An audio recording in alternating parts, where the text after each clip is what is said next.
Hey guys, welcome to Green Bean Fiction. So in today's video we are gonna see what if Deku was Apex Predator and fell in love with Momo. Before starting, make sure to hit that like button and subscribe if you are interested in MHA fanfictions. This story is an Apex Predator by Anonymous. Now without wasting any more time, let's dive in. It was a beautiful night in Japan. A young woman named Inko Midoriya was currently enjoying her night by laying on a blanket on a hill as she stared up at the night sky, admiring the beauty of the thousands of glimmering stars that littered the sky. Ah, what a beautiful night, Inko thought to herself. As she admired the star-filled night sky, Inko couldn't help but think about her life and how she had recently been longing to start a family. Unfortunately, she has had no luck in finding the right man with whom she could start a family with. Well, there was one man she knew, but they both wanted different things in life. He was just so married to his work, so much so that she was worried that his work would end up destroying him one day. As Inko self-reflected on her life, she noticed something moving in the sky. Believing it to be a shooting star, Inko put her hands together and closed her eyes. I wish to have a healthy child one day. Just one. Maybe a little boy. That's all I ask, Inko wished in her head. After having completed her wish, Inko opened her eyes and continued admiring the star-filled sky. She then noticed that the shooting star she made a wish on earlier was still up in the sky. As Inko continued to admire it, she couldn't help but notice that it looked as if it was becoming bigger and bigger as it moved through the sky. Soon, it became clear to her that the shooting star wasn't becoming bigger, it was coming closer. As the shooting star got closer to Inko's location, it caused the night sky to light up as if the sun were out, blinding her. Alarmed, Inko shielded her eyes with her hands and tried to see where the shooting star was going to crash. Upon realizing that the shooting star was heading in her direction, Inko immediately shot up off the ground and ran to her car while shielding her eyes from the blinding light with her left arm. Once she got in her car, she immediately put her foot on the brake and pressed the engine start button. However, the car wouldn't start no matter how many times Inko pressed the button. This was most likely due to the shooting star creating some kind of electrical interference that prevented her car from starting. Realizing that her car wasn't going to start, Inko began to scream in panic. Fortunately for her, the shooting star didn't crash into her. Instead, it flew over her and crashed a good distance away in the wooded area behind her. Once the shooting star had crashed and all the blinding light it was emitting had ceased, Inko stopped screaming and looked around herself. She then noticed smoke emanating from the wooded area behind her and realized that that must have been where the shooting star had crashed. With curiosity overtaking her, Inko quickly got out of her car and ran towards the crash site of the shooting star. After about 5 minutes of running through the woods, Inko finally made it to the crash site. There she saw a large crater, and at its center was not a shooting star or even a meteorite, but an alien spaceship that was roughly the size of a car. Whoa! Inko thought to herself in amazement. Even more overcome with curiosity than she was before, Inko decided to cautiously approach the spaceship. Once she got close enough, Inko slowly reached out a hand to touch the spaceship's hull. However, upon touching the spaceship, Inko's hand received a mild electric shock, causing her to jerk her hand back in pain. Ow, what the heck? Inko yelled in pain. Unbeknownst to her, the electric shock she had just received was the spaceship sampling her DNA. Upon sampling Inko's DNA, the ship began to analyze it to ensure that it belonged to a sapient species. Once it confirmed that the DNA did indeed belong to a sapient species, it then created a liquid solution containing Inko's DNA. The ship then injected the solution into the large, fleshy white orb that was secured in the ship's cockpit, causing it to metamorphosize into something new. While all this was happening, Inko was nursing her hand in pain and checking it to see if she had received any burns from the shock. Once she had confirmed that she was uninjured, she turned her attention back to the ship and noticed something must have been happening inside it, judging by the ship's flashing lights. Despite the electric shock she received earlier, Inko decided to try touching the spaceship again. Fortunately, she did not receive another electric shock from the ship. I wonder what's inside, Inko thought to herself in wonder. Knowing the ship was now safe to touch, Inko looked to the glass cover of the ship's cockpit and decided to try to peek at what's inside. Unfortunately, the glass was not see-through. Inko tried rubbing her hand on the glass in an effort to clear it up, but this was futile. Realizing that she could not see what's inside the cockpit, Inko decided to just walk around the spaceship and admire its appearance. After about 5 minutes, Inko stopped circling the ship and placed a hand against its hull. Wow, this is so cool. A real live alien spaceship, Inko thought to herself in amazement. However, Inko's amazement was cut short by her falling on her butt due to being caught off guard by the loud hiss and hydraulics she heard from the spaceship's cockpit opening. Slowly, Inko stood back up and dusted the dirt off her pants. She then slowly walked over to the spacecraft and looking inside the now open cockpit. Please don't be a facehugger, please don't be a facehugger, Inko thought to herself in apprehension as she brought her face closer to the cockpit. Upon looking inside, Inko brought a hand to her face and let out a small gasp. Inside the cockpit laid a naked, sleeping newborn baby with green hair like hers. The moment she laid eyes on the baby, Inko almost immediately rushed to pick it up while being careful not to wake it. What's a baby doing in a spaceship? Inko asked herself quietly. The moment Inko took the baby out of the spaceship, the ship's engines started to go off. In response to this, Inko quickly put some distance between herself and the ship. She then watched as the ship flew into the air and then took off somewhere. Based on its trajectory, Inko could tell it was not flying back into space, so she figured it must have been flying to some other location on Earth. Now alone with the baby, Inko looked down at the child and noticed that it was starting to stir awake. Once it had woken up, the baby looked up at Inko with its brilliantly bright green eyes and smiled at her. She instantly fell in love.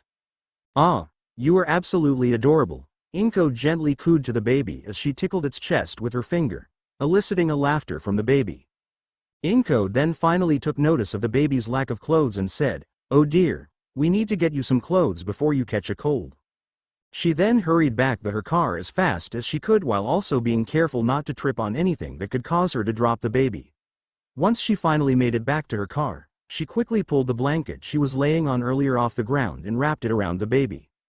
Now comfortable swaddled in a soft blanket, the baby began to fall asleep in Inko's arms.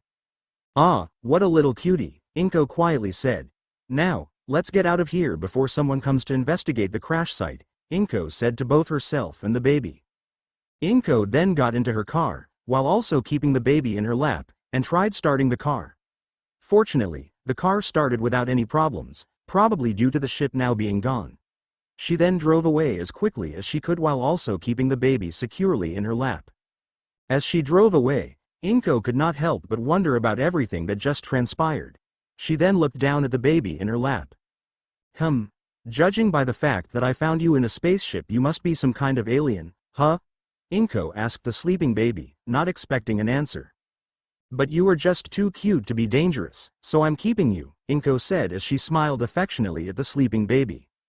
She then looked back up at the road and continued to drive in silence until realization dawned on her. Wait, did my wish just come true?" Inko asked herself. "I wished for a healthy child, which is what you are, and based on what I saw before wrapping you in this blanket, you're also a little boy. Wow, I guess wishes really do come true, huh?" Inko said to the sleeping baby boy as she laughed to herself. She then looked back down at the baby's sleeping face and fondly said, "I think I'll name you Izuku." It was a nice and sunny day at Musutafu City Park. It was so quiet and peaceful that the only thing you could hear was the bugs buzzing, the birds chirping, and the trees rustling in the wind. It was utterly peaceful, that is until a small explosion went off at the park's playground.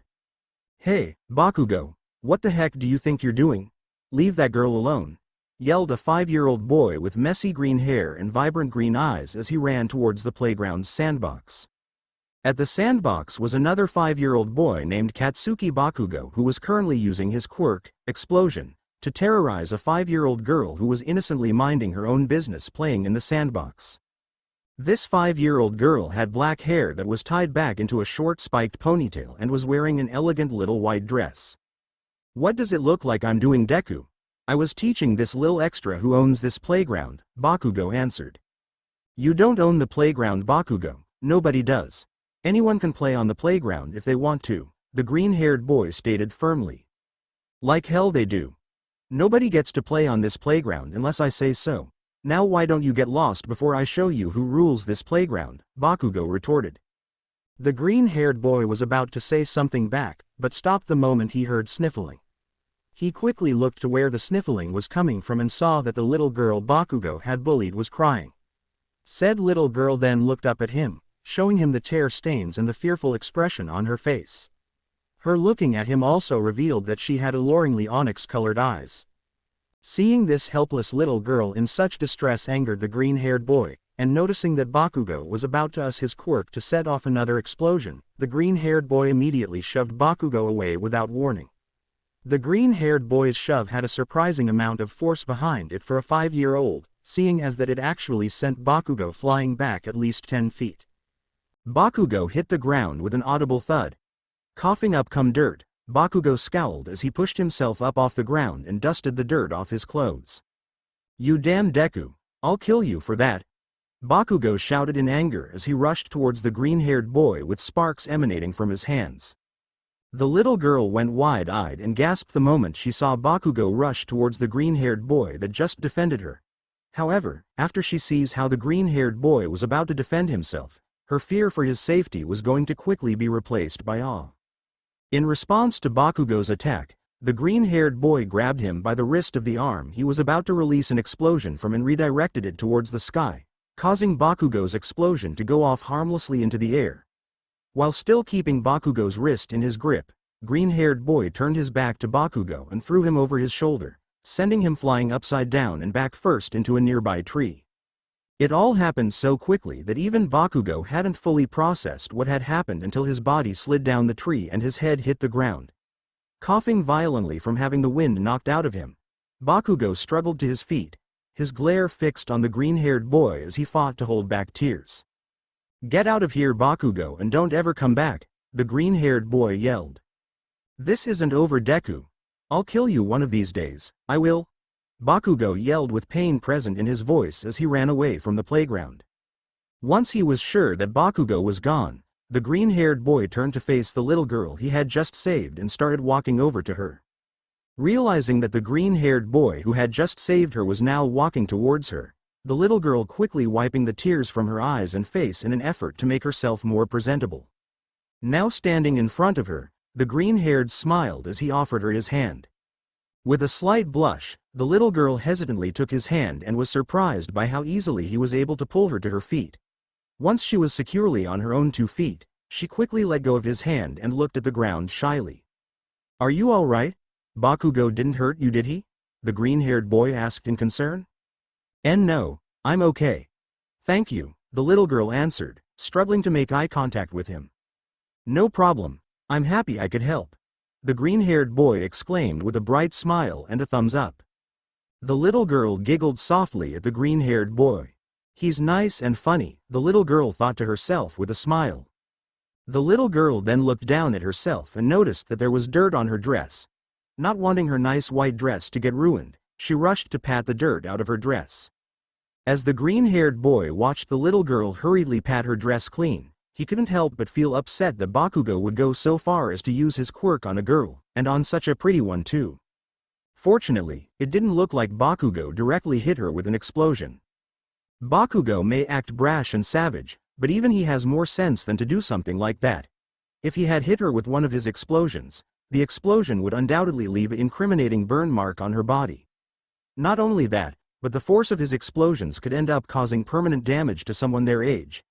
He figured that, instead of physically hurting her, Bakugo must have just used his quirk to scare her by setting off explosions near her. After the little girl had finished patting her dress clean, the green-haired boy decided to introduce himself. "My name's Izuku Midoriya. What's yours?" the green-haired boy asked. Yaoyorozu, Momo Yaoyorozu, the little girl answered shyly. "Nice to meet you, Yaoyorozu. So, what were you doing before that jerk Bakugo came and attacked you?" Izuku asked out of curiosity. "I was just trying to build a sandcastle in the sandbox," Momo answered. "That sounds like fun. Can I play with you?" Izuku asked excitedly. "Sure," Momo answered with a smile, happy to now have a playmate. Izuku and Momo then spent the next hour happily playing together. During that hour, they not only made sandcastles, but also swung on the swings, slid on the slides, played on the seesaw, and pretty much everything else you could do on a playground. After an hour of having the most fun she's ever had, Momo now no longer felt shy around Izuku. In fact, she felt comfortable enough to confide in him the real reason why she came to the Musutafu City Park playground. As it turns out, Momo came to the playground to make some friends. Momo then explained that she came from a rich family, and because of that, she had a hard time making friends. The only friends she did have were girls her age that came from other rich families. However, they only socialized with her because their parents forced them to so that they could get in good with the prestigious Yaoyorozu family. Not only that, but these girls were nothing more than a bunch of brats who were spoiled rotten by their shallow parents, which made them very unpleasant to be around. This coupled with the fact that her and her family had just recently moved to Musutafu City, Momo thought it'd be a good idea to visit the playground in Musutafu City Park in the hopes of meeting and befriending at least one nice person that liked her for her and not for her money or her family name. However, when she arrived at the playground, nobody was there, so she decided to play in the sandbox until other children her age arrived. Unfortunately, the first person her age to approach her was that bully Bakugo. Can we be friends? Momo asked hesitantly, fearing that, for whatever reason, he might say no. Of course we can. I don't care that you're rich. Let's be friends, Izuku said almost immediately and with zero hesitation. Momo was surprised by how bluntly he answered her. After getting over her surprise, she then felt a wave of happiness wash over her. Yay! Momo exclaimed happily with a bright smile on her face as she jumped at Izuku and brought him into a strong hug. A little surprised by this, Izuku quickly got over his surprise and happily hugged her back. The hug lasted for about a minute, until Momo finally realized that she was hugging a boy. Blushing darkly out of embarrassment, Momo quickly let go of Izuku. Before either of them could say anything else, they both heard their parents calling for them. Izuku, Momo, it's time to go home, their parents called. Bye Yaoyorozu. Today was a lot of fun, let's meet here again tomorrow and play some more, okay? Izuku yelled as he ran to his mother. Why yeah. See you tomorrow, bye-bye, Momo yelled back as Izuku disappeared into the distance. Momo then ran to her parents and excitedly told them about all the fun she had at the playground and about her new friend. Later that day, Momo begged her parents to let her go back to the Musutafu City Park playground tomorrow so that she could see Izuku again. Intrigued by this new friend their daughter was so excited to see again, Momo's parents decided to agree to her request under the condition that they introduce them to her friend and his parents. The next day, Momo returned to the Musutafu City Park playground and was happy to see that Izuku was already there, but this time he was accompanied by his mother. Hi, Midoriya, Momo yelled as she ran ahead of her parents towards Izuku. Oh, hi, Yaoyorozu. Izuku greeted back. Oh, what a little cutie. Inko gushed when she saw Momo running toward her and Izuku. Izuku, is she the nice girl from yesterday you told me about? She asked. Yup, her name is Momo Yaoyorozu, Izuku responded. Well, it's very nice to meet you Yaoyorozu, Inko said kindly. And nice to meet you too ma'am, Momo responded, feeling bashful. Are your parents here with you sweetie? Inko asked. In response to her question, Momo turned and pointed towards her mother and father, who were still walking towards the playground. Deciding to give Izuku and Momo some time alone so they could play, Inko walked over and introduced herself to Momo's parents. While their parents talked, Izuku and Momo played on the playground together just as they did yesterday. After about an hour, Izuku and Momo were called over by their parents. As she and Izuku walked over to their parents, Momo couldn't help but feel nervous that her parents may not approve of her friendship with Izuku after talking with his mother. However, upon arriving to their parents, Momo's fears were almost immediately put to rest. As it turns out, her parents really liked Inko, especially her mother. This was evident when she noticed how her parents were smiling as they spoke to Inko. Hi, are you two Yaoyorozu's mom and dad? Izuku asked Momo's parents. Why yes we are, Momo's mother said in a friendly voice. I'm Momo's mother, Momoyo Yaoyorozu, Momoyo said, introducing herself. And I'm her father, Yamato Yaoyorozu, Yamato said, introducing himself. Nice to meet you too, I'm Izuku Midoriya, Izuku said, introducing himself. Izuku, Inko said, grabbing the boy's attention. The Yaoyorozus have just invited us to join them for dinner at their home. Would you like that? She asked. Momo froze on the spot. She did not expect her parents to go so far as to invite the Midoriyas over for dinner. They have never done that before. The only time they've ever invited people over to their estate was for when they hosted formal parties, so this came at quite a shock to her. Ooh, I've never visited a friend's house before. That sounds great, Izuku exclaimed enthusiastically. Once she saw how excited her son was, Inko accepted the Yaoyorozu's invitation. Upon arriving at Yaoyorozu Manor, Izuku couldn't help but be starstruck by the sheer size and grandeur of Momo's home. Wow, Yaoyorozu, your house is like a castle, Izuku said in amazement. That's because it's not a house, Izuku, it's a mansion, Inko corrected him.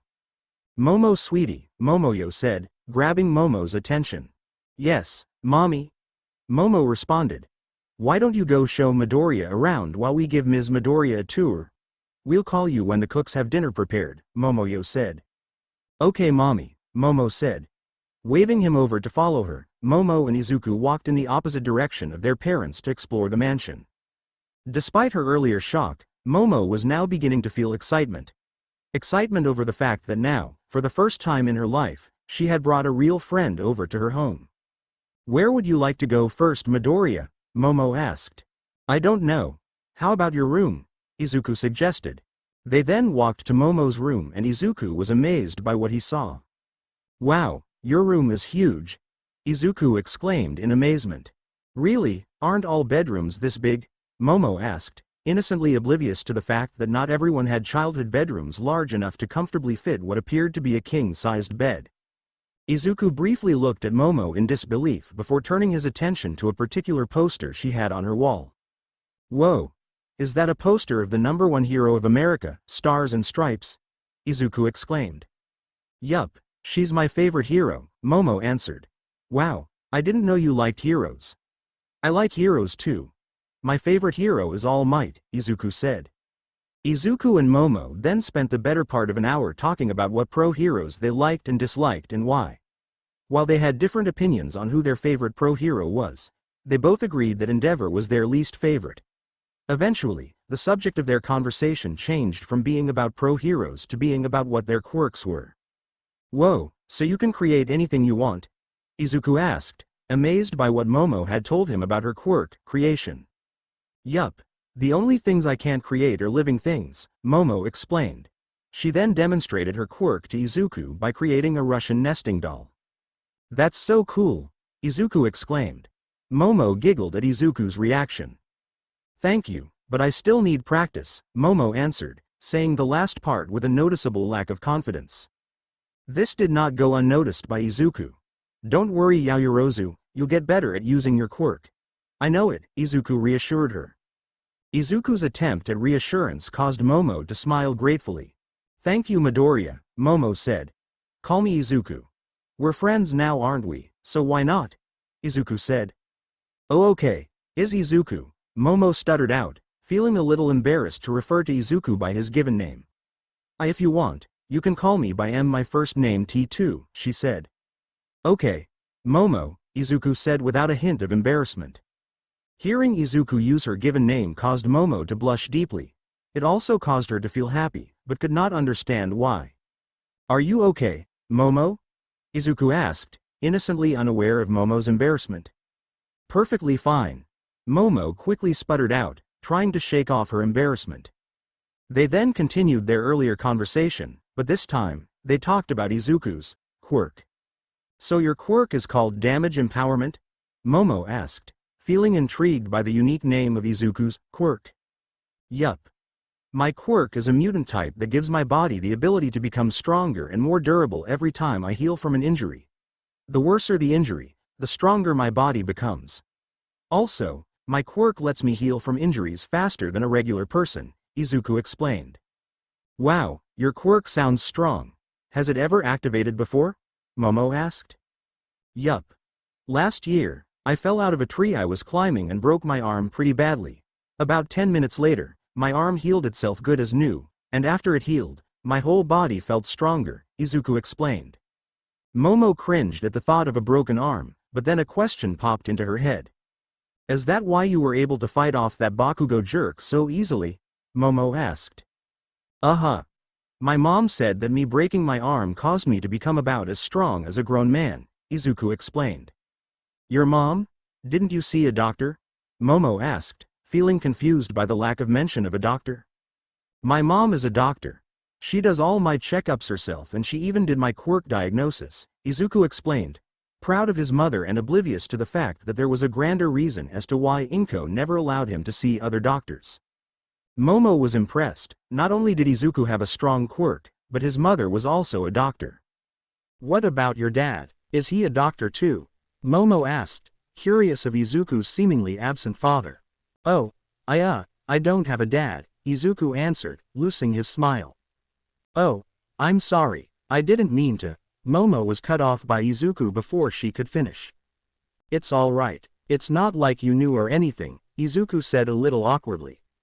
Trying to brighten the mood, Izuku said, hey, have you ever played tag before? Tag?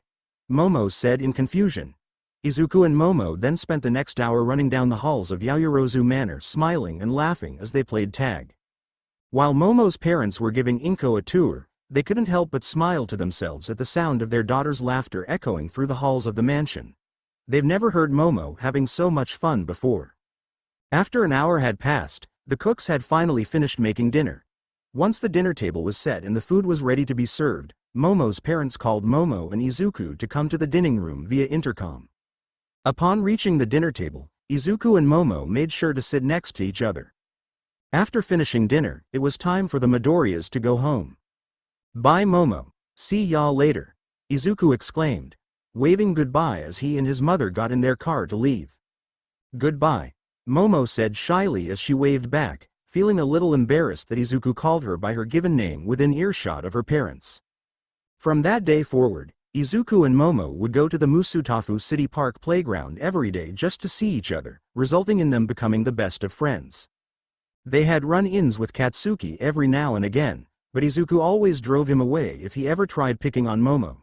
Eventually, thanks to Momo's parents approving of their friendship, they started having playdates at each other's houses. Their playdates chiefly took place at Yaoyorozu Manor due to there being more open space and more things to play with. Not only did Izuku and Momo become best friends, but so did their mothers. Inko and Momoyo quickly became good friends after bonding over their children's newfound friendship. They often spent their time together talking over a cup of tea while their kids played. Apart from just playing together, Izuku and Momo did many other things together befitting of best friends. They had sleepovers, watched movies, went on vacations, and even celebrated their birthdays together. It has officially been 5 years since Izuku and Momo first met each other and became friends. Currently, Inko and a now 10-year-old Izuku were driving to Yaoyorozu Manor to celebrate Momo's 10th birthday. Inko was driving while Izuku sat in the backseat with Momo's gift-wrapped birthday present secured safely on his lap. Hey mom, you think Momo's going to like her present? Izuku asked. Oh, of course she will, Izuku. Remember, it's the thought that Inko was cut off by her car getting T-boned without warning by a black van. The impact sent her car flipping through the air until it hit the ground and flipped a few more times until it eventually landed upside down. After Inko's car had stopped moving, a large and imposing man stepped out of the driver's seat of the black van and slowly walked towards Inko's overturned car. Once the man was within arm's length of the car, he bent down and looked at the inside of the car through its now shattered windows. The figure saw both Inko and Izuku unconscious and hanging upside by their seatbelts with blood dripping from their heads. Judging by the fact that they were both still breathing, it was obvious to the man that they were both still alive. The man then smiled evilly as he pulled the Midoriyas out of the wrecked car and put them both in the back of his van. I don't know why Master is so interested in you, but it doesn't matter to me. All that matters is that you and I are going to be having a lot of fun together, Izuku Midoriya, the man said sinisterly. He then slammed the van doors shut and drove off. Izuku woke up, feeling dazed and groggy. What happened? He murmured to himself as he tried to move, only to realize that he couldn't. Confused, he glanced to his right and saw his arm suspended midair by a chain cuffed to his wrist. Panic rising, he quickly looked to his left and saw his other arm similarly restrained. With mounting dread, He looked down at his feet and saw that they were both enveloped in some form of metallic restraints bolted to the floor. WHWH, what the heck? Izuku shouted in panic. Oh, good. You're awake, spoke an eerily calm masculine voice. Startled by this unfamiliar voice, Izuku jerked against his restraints in surprise. Looking in the direction of where the voice had originated from, Izuku saw that someone was standing right in front of him. The person in question was a large, physically imposing man with blood-red hair who was facing away from him and standing in front of what seemed to be a medical cart. Knowing that something was very off about this situation, Izuku quickly looked around at his environment in a panic and saw that he was situated at the center of what seemed to be an abandoned, rundown warehouse. The mysterious man began to speak again, causing Izuku to immediately return his attention back to him. I'm glad you're here. Make yourself comfy. You're going to be here for a while, the man said with unnerving calmness. You know, when the master first told me about you, I was quite intrigued. He said you were a very special boy, with a very special quirk. Master? Izuku wondered, uncertain who this man could possibly be referring to.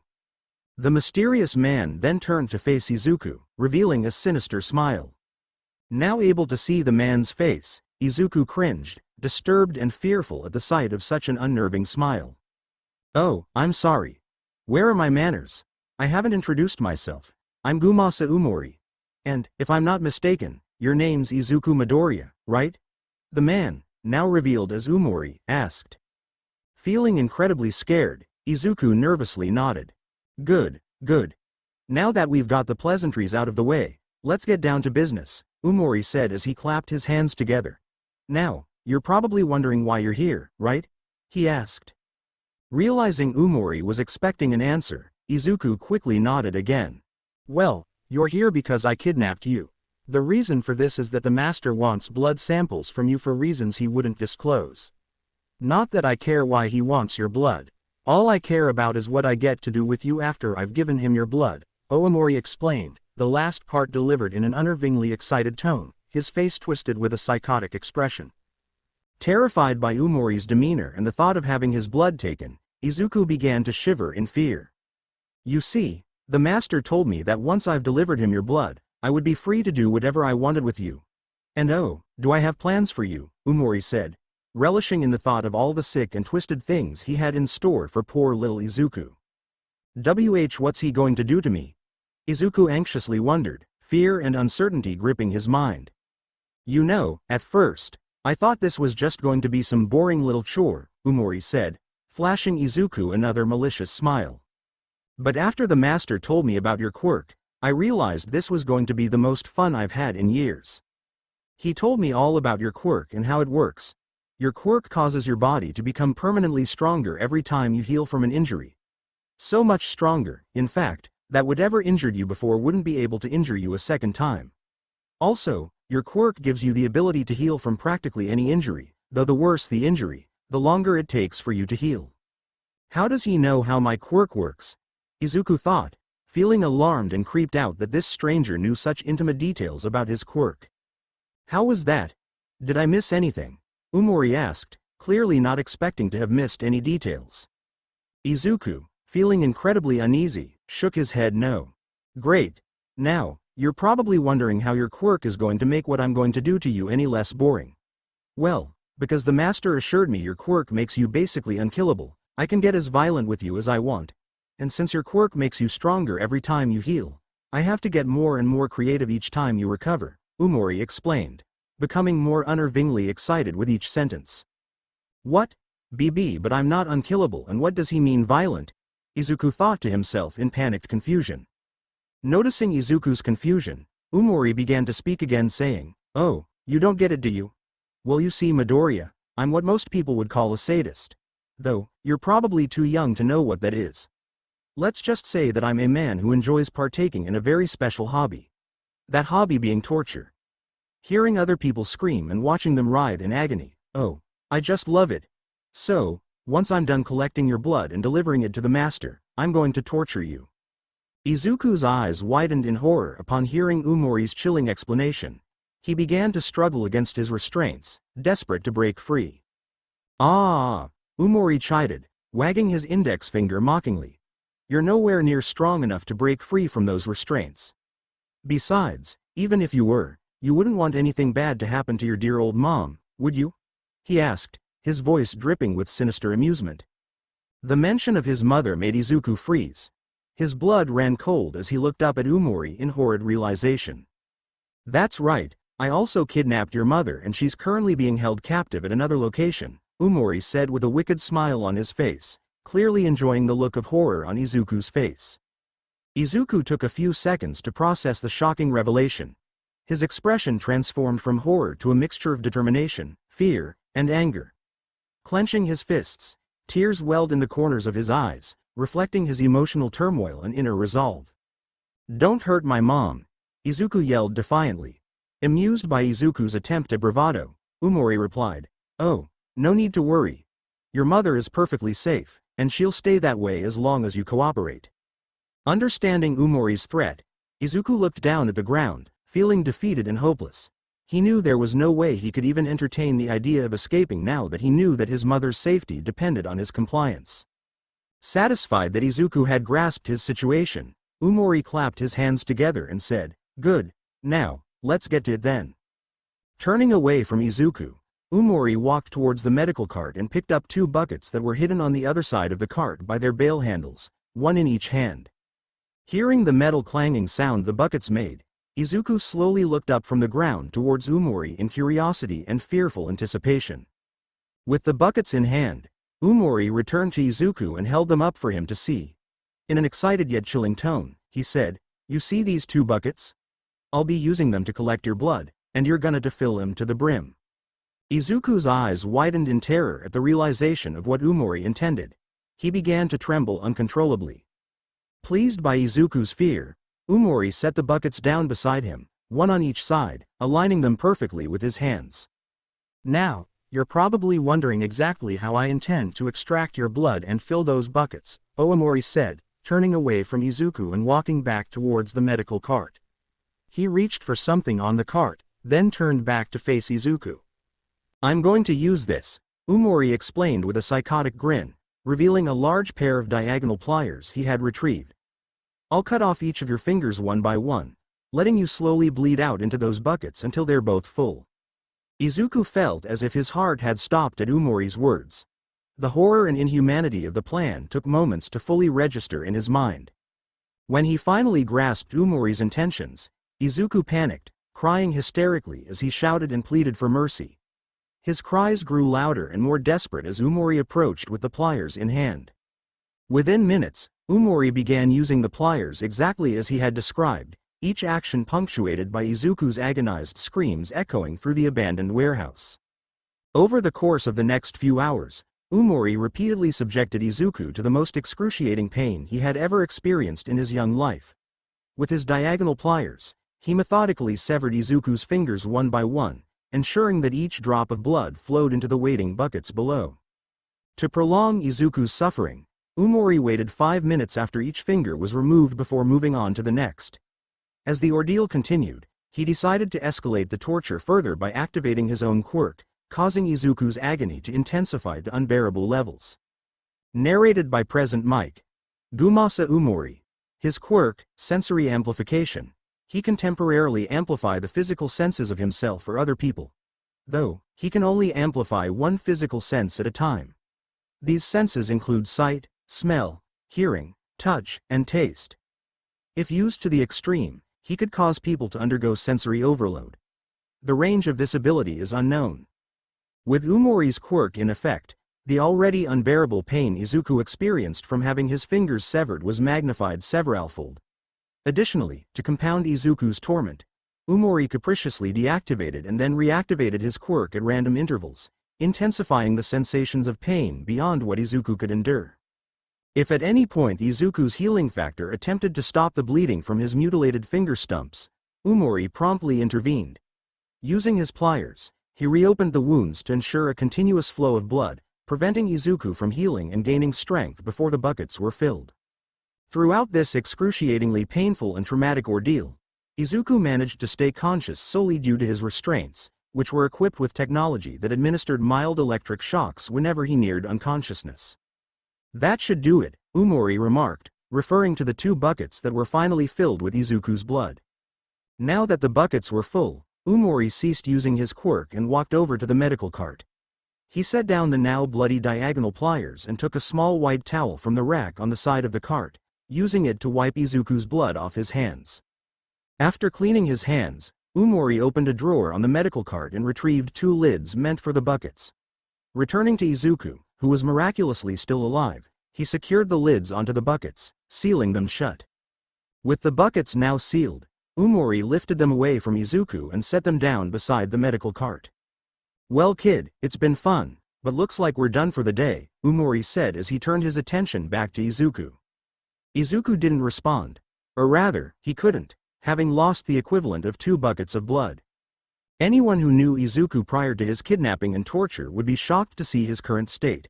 Once a healthy and energetic child, he was now reduced to a deathly pale, barely conscious, blood-drained husk with puffy, red eyes and tear-stained cheeks. How it was possible for him to even still be alive right now was anybody's guess. Unsatisfied with Izuku's lack of reaction, Umori opened another drawer on the medical cart and retrieved a small syringe filled with an unknown yellow liquid. "You know, I wanted to save this for tomorrow, but you look like you could use a pick-me-up," Umori remarked casually, referring to Izuku's depleted state. He removed the protective cover from the syringe's needle and carefully tested it by pushing down on the plunger until a small amount of the yellow fluid trickled out. He flicked the syringe's needle lightly afterward. "This will get your blood pumping, so to speak," Umori added with a twisted smirk. Izuku, exhausted and concerned, wondered anxiously about Umori's intentions. "Oh, curious?" Umori taunted, noticing Izuku's weak attempt to follow his actions. "This stuff right here is a very potent mixture of venoms from 3 different animals. Rattlesnake, scorpion, and poison dart frog," he explained with a disturbing pride for the venomous concoction. Izuku's weakened heartbeat quickened with fear as he fearfully anticipated what Umori intended to do with the venom-filled syringe. "Before I leave to deliver your blood to the master, I'm going to inject you with all the venom in this syringe. Too bad I won't be here long enough to see how long it'll take for your healing factor to fight off the venom," Umori said, his voice sounding more disappointed towards the end. Panic surged through Izuku, but his drained state prevented him from showing it outwardly. Now that I think about it, it'd probably be for the best that I inject you with this today. By tomorrow, your body will be several times stronger than it is already," Umori reasoned aloud. "The only problem is that hypodermic needles already can't break your skin. Probably due to them having been used on you in the past. Though, this needle should be able to pierce soft tissue. I think I'll inject this stuff into your eyes," he continued, saying the last part in a psychotic tone. This caused Izuku's eyes to widen in terror as his weakened body trembled. Please, don't," Izuku managed weakly, struggling to form coherent words. Ignoring Izuku's plea, Umori approached him, forcibly holding his eyelids open with one hand while wielding the syringe with the other. Izuku attempted to shake off Umori's grip, but failed due to his body still being too weak from the blood loss. Umori proceeded to inject Izuku's eyes with the venom mixture, causing him to scream at a volume surprisingly high for someone in his weakened state. The pain from the needle piercing his eyes was excruciating enough, but the venom intensified it to unbearable levels. It felt as though his eyes were being assaulted from within by a swarm of hornets. "There we go," Umori remarked cheerfully after emptying the last of the venom mixture into Izuku's eyes. He then walked back to the medical cart to discard the now empty syringe. As he set down the syringe, Umori hesitated, briefly considering using his quirk on Izuku again. However, after a brief internal debate, he dismissed the idea due to the urgency of delivering Izuku's stolen blood to his master. Deciding it was time to leave, Umori picked up a remote control from the cart and used it to deactivate the electrical feature of Izuku's restraints, ensuring he could rest at night without receiving an electrical shock. With the bale handles of the 2 blood-filled buckets in each hand, Umori turned back to face Izuku one last time. "Well, I'm off. See ya tomorrow, kiddo," he said nonchalantly before exiting the warehouse. Izuku, now completely alone, was left to do nothing but scream in agonizing pain, his cries echoing through the empty, desolate warehouse. Later at night, a couple of hours after Umori had departed, Izuku hung limp against his restraints. During the time Umori had been gone, Izuku's healing factor had finally managed to fully restore his body, replenishing all his lost blood, regrowing his severed fingers, and purging the venom from his system. When his body had initially completed healing itself, Izuku couldn't help but marvel at his newly regenerated fingers. Having no prior knowledge of his healing factor being potent enough to regenerate body parts, he was both surprised and amazed to see that his fingers had regenerated so flawlessly that they looked as if they had never been cut off in the first place. In addition to being fully healed, Izuku's body was also several times stronger than it had been prior to being tortured, causing his muscles to become more developed and well-defined. In fact, his body was so much stronger now that there was absolutely no chance that Umori would be able to use hypodermic needles on his eyes or that large pair of diagonal pliers on his fingers ever again.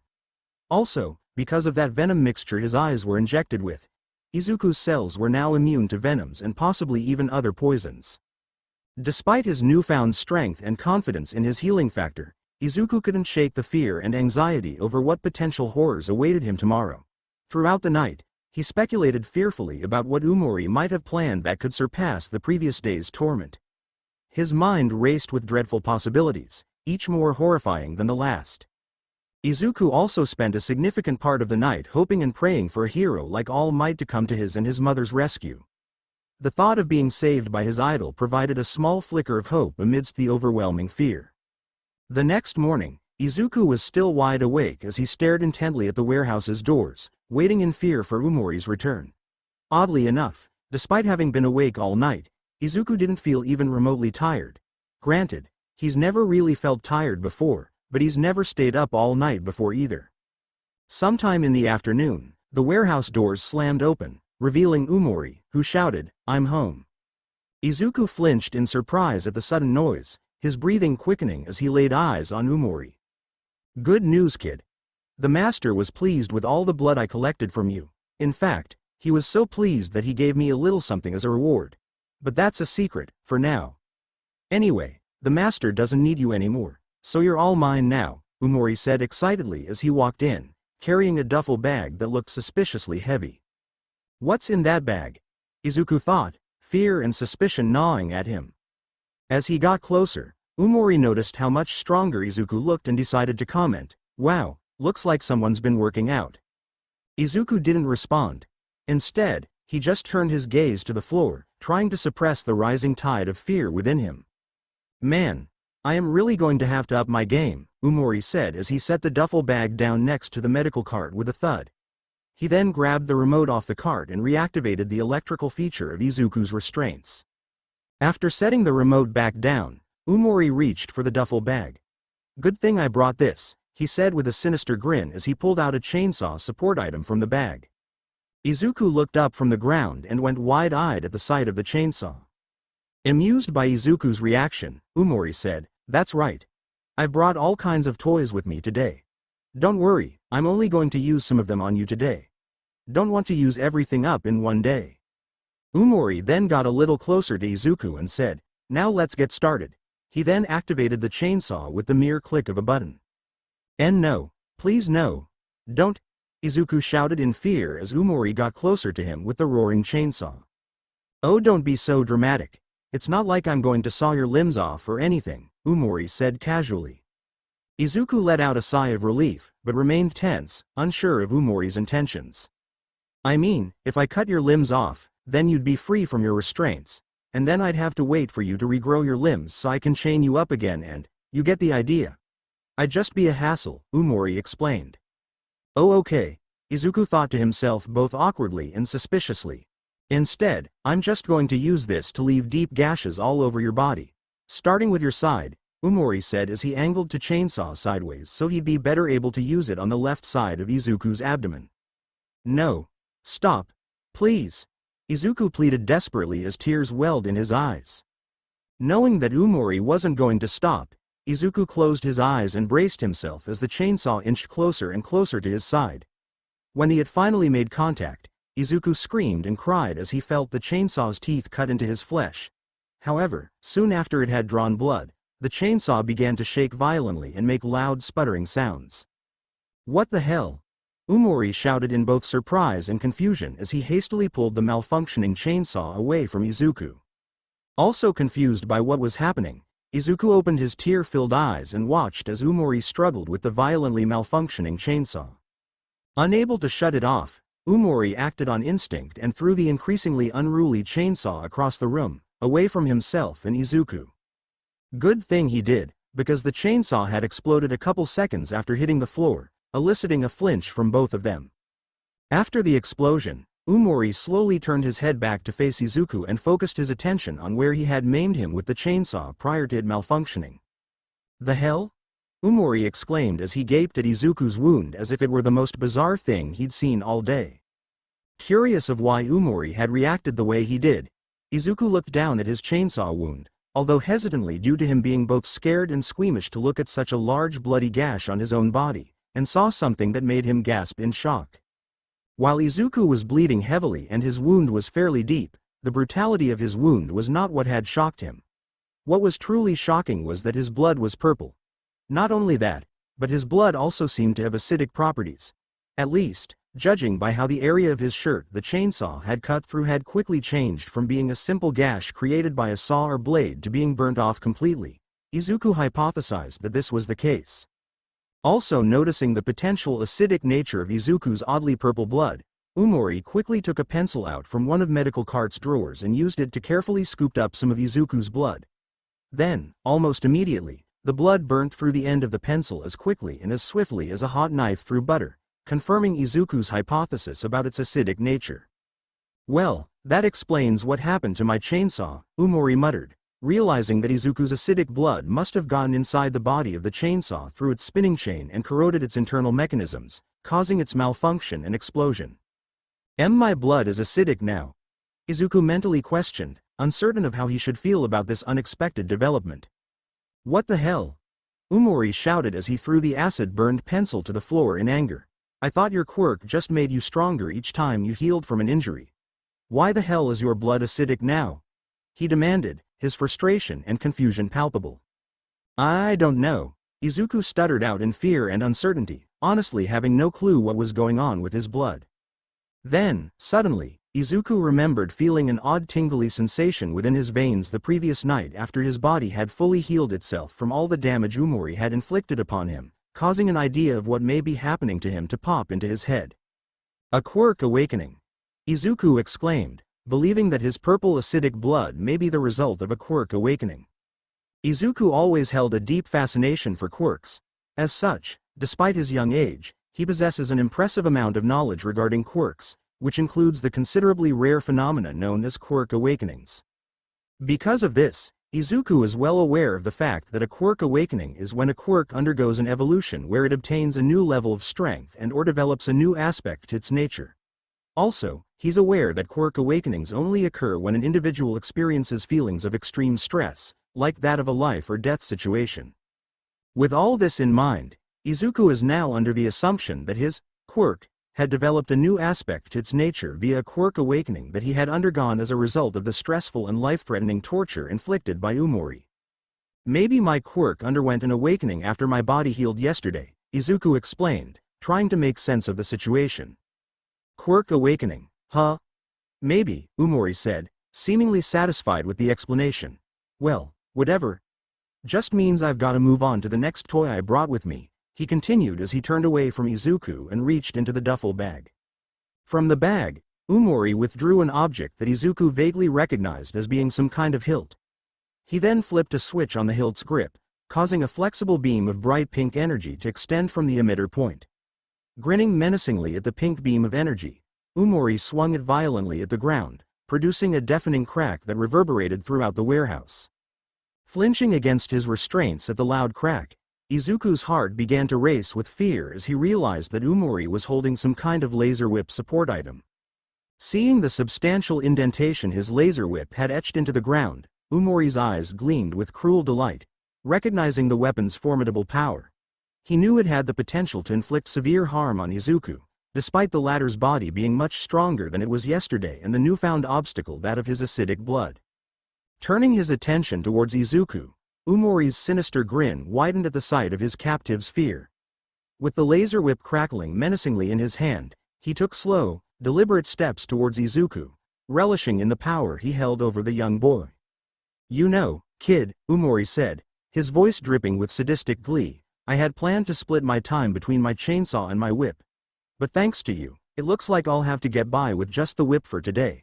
He then swung the whip at the ground with a deafening crack for emphasis. Izuku's heart pounded in his chest as Umori made his approach. Stay away from me. Izuku desperately shouted in fear. Save your breath, kid. You're going to need it for all the screaming you're going to be doing, Umori retorted, flicking the whip towards Izuku's head. Izuku jerked his head to the side at the last moment, narrowly avoiding a direct hit to his face. However, the whip still grazed his cheek, leaving behind a searing scratch that had instantly cauterized upon impact.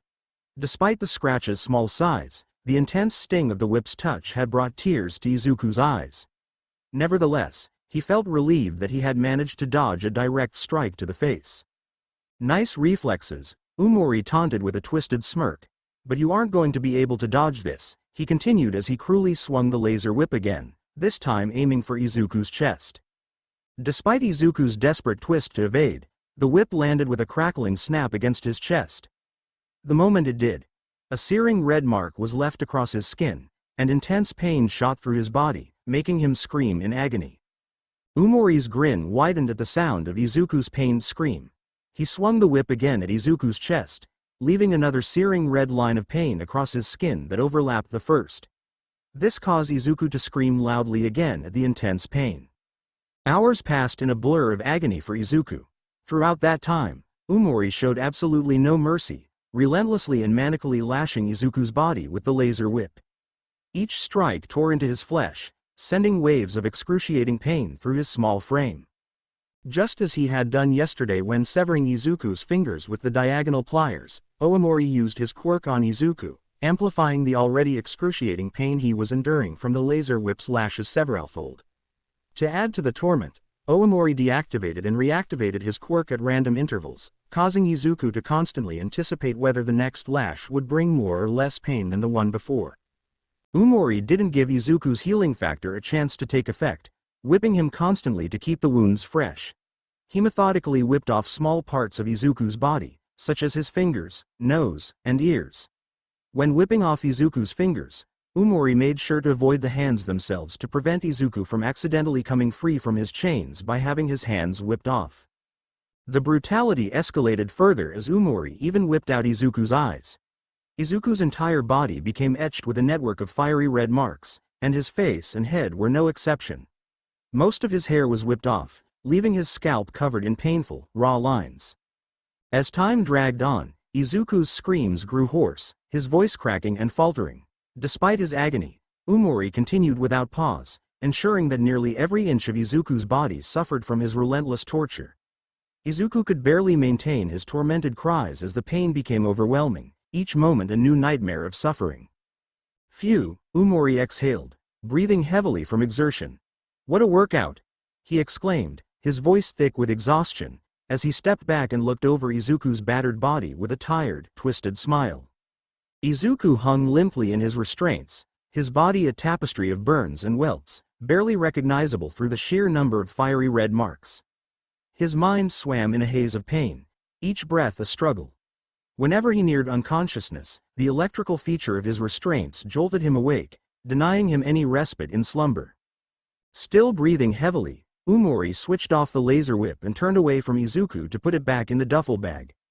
After securing the whip, he turned back to face Izuku and started stretching his arms across his chest. All right, kid, he began as he rolled his shoulder muscles. Today's been fun, but I think I'm gonna head out, he said, punctuating the sentence with a neck pop. Izuku barely registered the words, his consciousness fading in and out from the sheer agony. Every nerve ending was on fire, every muscle trembling with fatigue. Umori then deactivated the electrical feature of Izuku's restraints, ensuring he would be able to sleep, before picking the duffel bag up from off the floor. He slung it over his shoulder and began walking towards the warehouse's doors, his footsteps echoing in the silence. Before pushing the doors open, he turned to Izuku one final time. I'll be back tomorrow to continue our fun. So don't go anywhere, Umori called over his shoulder, saying the last part mockingly and with a psychotic grin. As the door slammed shut, Izuku was left alone in the dimly lit warehouse, his body hanging lifelessly in the chains. The oppressive silence was broken only by his ragged, uneven breaths. From that day on, Umori's methods of torture grew increasingly sadistic, with each session worse than the last. The relentless agony Izuku endured blurred into a never-ending cycle, each day specifically designed to hurt him despite the increases in strength and durability he underwent after previous sessions. Enduring Umori's torment became a grim routine, with Izuku clinging to the faint hope that a hero would eventually come to rescue him and his mother. On the third day, Umori returned with the duffel bag. From it, he pulled out 2 new support items: advanced versions of a blowtorch and a flamethrower. Despite Izuku's body having developed a tolerance for heat from the laser whip's repeated assaults, the intense blue flames these devices expelled burned him deeply. Umori started with the blowtorch, slowly running it along Izuku's body. The intense blue flames seared his skin, leaving charred lines and filling the air with the acrid scent of burning flesh. Izuku's screams, though hoarse, echoed in the warehouse, the unbearable heat pushing him to his limits. After creating a tapestry of burns on Izuku's body with the blowtorch, Umori switched to the flamethrower. The larger device bathed Izuku in waves of blue fire, mercilessly charring his body and scorching off his skin and hair. The intensity of the flames was overwhelming, feeling like they could melt his very bones. By the end of the session, Izuku's body hung lifelessly against his restraints, his breaths shallow and barely perceptible. Severe burns covered him, leaving behind a patchwork of charred flesh that rendered him a barely recognizable husk. Despite the electrical shocks meant to keep him conscious, even they proved futile against his death-like state of unconsciousness. On the 4th day, Umori decided to abuse the electrical feature of Izuku's restraints to electrocute him, showing no concern for the possibility of Izuku developing an immunity to it in the future. He began with a low voltage, reveling in sadistic pleasure as Izuku's body convulsed violently from the electric shock. The initial jolt was a sharp contrast to the fire-based torture of the previous day, introducing a new kind of pain that seemed to penetrate deep into his muscles and bones. Gradually, Umori increased the voltage, each incremental rise intensifying the spasms in Izuku's muscles and causing his body to jerk uncontrollably. He made sure to take his time, meticulously raising the voltage slowly to prolong the agony, savoring every moment of Izuku's torment and ensuring there was no respite from the unbearable pain. As the voltage continued to escalate, the intensity of Izuku's suffering grew exponentially. Each surge felt like fire coursing through his veins, every jolt a new wave of excruciating pain. Despite Izuku's increased tolerance to heat from the previous day's torture, the voltage eventually became strong enough to sear his skin. By the end of the session, Izuku hung limp against his restraints, occasionally twitching from involuntary muscle spasms due to the lingering effects of the electrical shocks.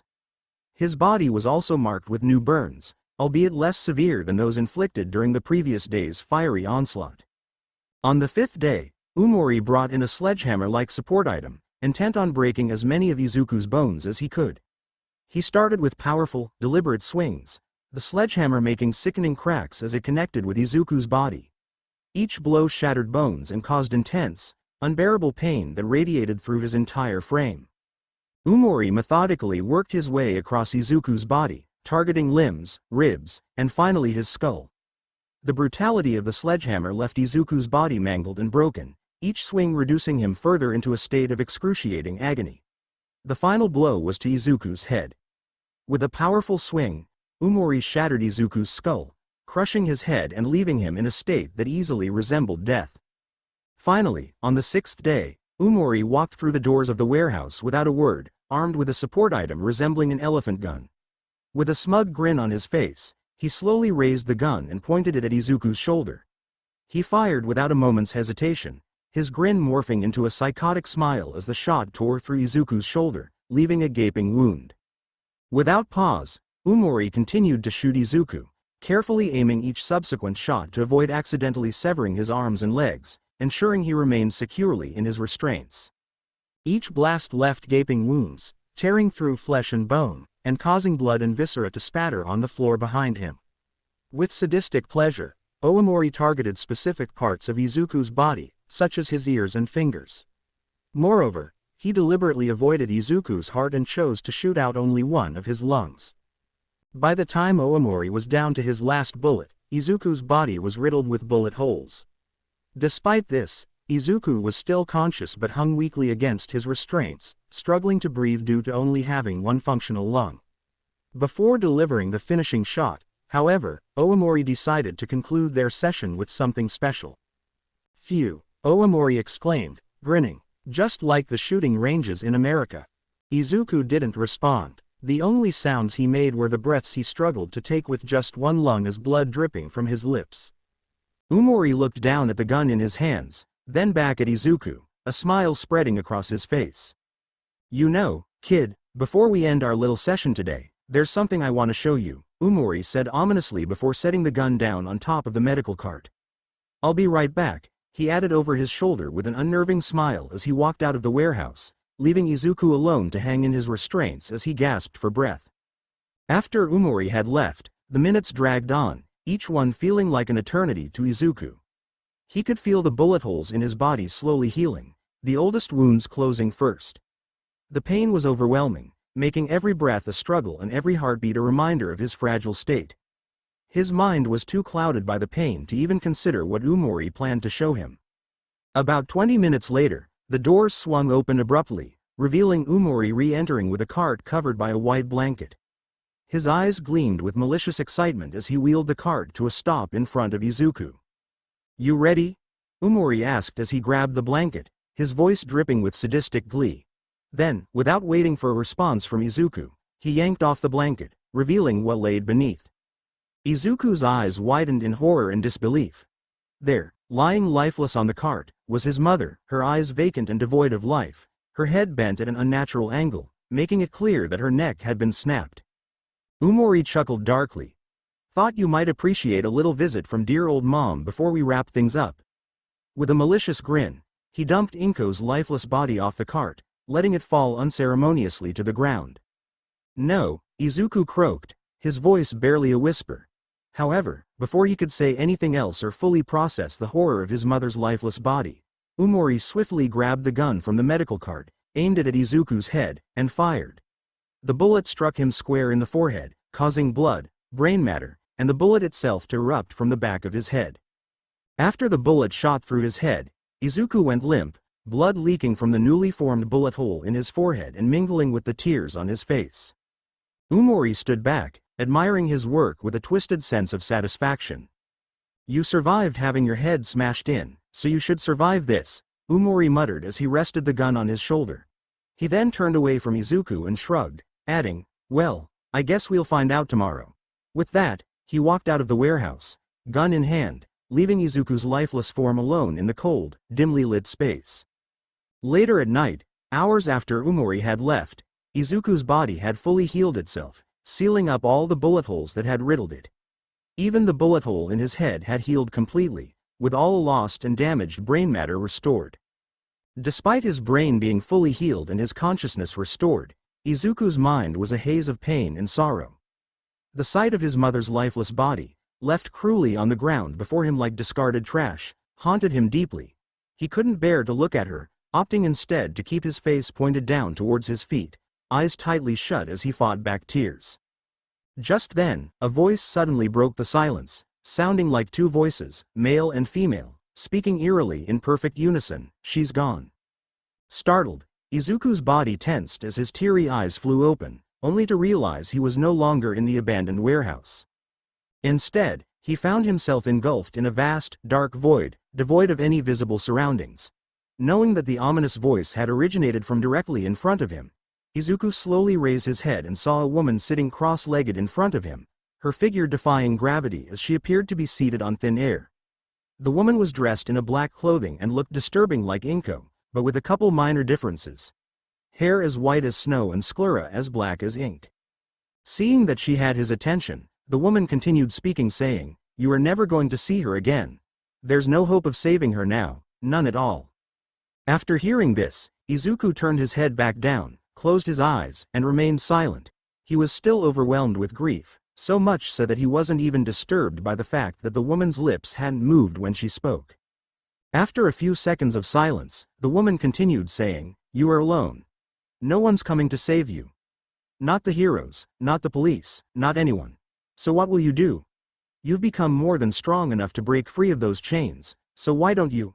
It's not as if your mother's life is at risk anymore. She then paused to see if Izuku would react to her last remark. Izuku did not move or respond in any way. Seeing that Izuku was not going to do anything, the woman again continued saying, "There's nothing for you here. Why stay? What are you waiting for?" At this, Izuku again did not respond. Instead, he opened his eyes to find himself back in the familiar environment of the abandoned warehouse, the mysterious woman gone. Seeing that he was alone again, Izuku glanced back down at the floor and continued to hang limp against his chains in silence. However, this time, his eyes were hardened and his hands were clenched into fists as he patiently waited for morning, when Umori would return. The next day, the warehouse doors burst open with a loud crash, the harsh morning light flooding the dimly lit space. Umori strode in, a wide grin plastered on his face as he called out, "You alive, kid?" Izuku kept his gaze fixed on the ground, his face shadowed by his bangs, which, like the rest of his hair, were now stark white. He listened intently to the sound of Umori's footsteps echoing through the warehouse, each step bringing him closer. As Umori approached, his path was blocked by Inko's lifeless body. Without hesitation, he violently kicked her aside, her body skidding across the floor with a sickening thud. Izuku's fists clenched tighter, his knuckles turning white. Well, Umori chuckled as he stood before Izuku, clearly amused by the boy's tenacity. "Look who's still kicking. I've got to say, kid, you're something else. But today is going to be something special." Izuku remained silent, his eyes still hidden beneath his bangs. Umori leaned in closer, trying to gauge any reaction. "Today's special," Umori continued, a twisted smile on his face, "because my master ordered me to bring you to him. He's very interested in meeting you." Slowly, Izuku began to raise his head. As the shadows retreated, Umori gasped in shock. Izuku's eyes were hardened, his sclera pitch black and his irises glowing an eerie green, casting an otherworldly aura around him. The sight caused Umori to pause as he felt a momentary sense of familiarity. A fleeting image of his master flashed briefly before his eyes. At this, Umori began to laugh, a mix of astonishment and satisfaction in his voice. "I knew there was something special about you," he said, his eyes gleaming with twisted excitement. Then, in a sudden burst of strength and speed, Izuku broke the chain on his left arm, leaving the metal cuff still clinging to his wrist. He quickly followed by breaking the chain on his right arm, leaving the cuff and a good length of chain still attached to his wrist. With blinding speed, Izuku launched himself at Umori. Before Umori could even process the fact that his prisoner had just broken free of his chains, Izuku was already on his back. Using the chain still attached to the cuff on his right wrist, Izuku swiftly wrapped it tightly around Umori's neck. Umori's eyes widened in shock, his hands instinctively clawing at the chain constricting his neck. Izuku pulled tight, choking Umori with a fierce, determined grip. The surprise and ferocity of the attack left Umori struggling, gasping for air. With a surge of adrenaline, Umori managed to grab Izuku and hurl him across the warehouse, throwing him off of him. Izuku twisted his body in midair, executing a swift flip that brought him upright before landing firmly on his feet. The agility of his movements showcased his newfound power as he straightened, his eyes locked on Umori, prepared for whatever came next. Umori staggered back, breathing hard, the shock and adrenaline coursing through his veins. He rubbed his neck, the impression of the chain still fresh on his skin, and glared at Izuku with a mixture of anger and astonishment. "Damn, where did that come from?" Umori growled, his voice rough from the choking, his hands instinctively clutching at his neck where the chain had constricted him. As Umori struggled to catch his breath, Izuku stood upright with an eerie calmness. In a fluid motion, he swung his right arm, expertly wrapping the chain around his forearm. This adjustment seemed to indicate a readiness, a calculated preparation that kept Umori alert even as he regained his composure. Before Umori could fully recover, Izuku sprang into action. His hair whipped back from the rush of air as he launched himself at Umori. Mid-air, Izuku delivered a powerful roundhouse kick to Umori's torso, the impact sending him crashing into the warehouse wall with a thunderous crash. A cloud of dust and debris kicked up from the impact, shrouding Umori in a thick haze. Through the murky cloud, the sound of Umori's hyperventilating breaths cut through the silence. His voice, now filled with psychopathic rage, echoed in the warehouse. "I'll kill you, Umori spat, repeating his threat several more times, his words a mix of anger and madness. "I'll rip you apart and deliver you to the master in pieces. Arg." As he spoke, the dust began to settle, revealing Umori's body undergoing a dramatic transformation. His muscles swelled, rapidly increasing in size and strength. His body grew larger, his frame expanding and bulging, with veins protruding beneath his skin. The sight was both grotesque and terrifying, as if he were turning into a monster before Izuku's eyes.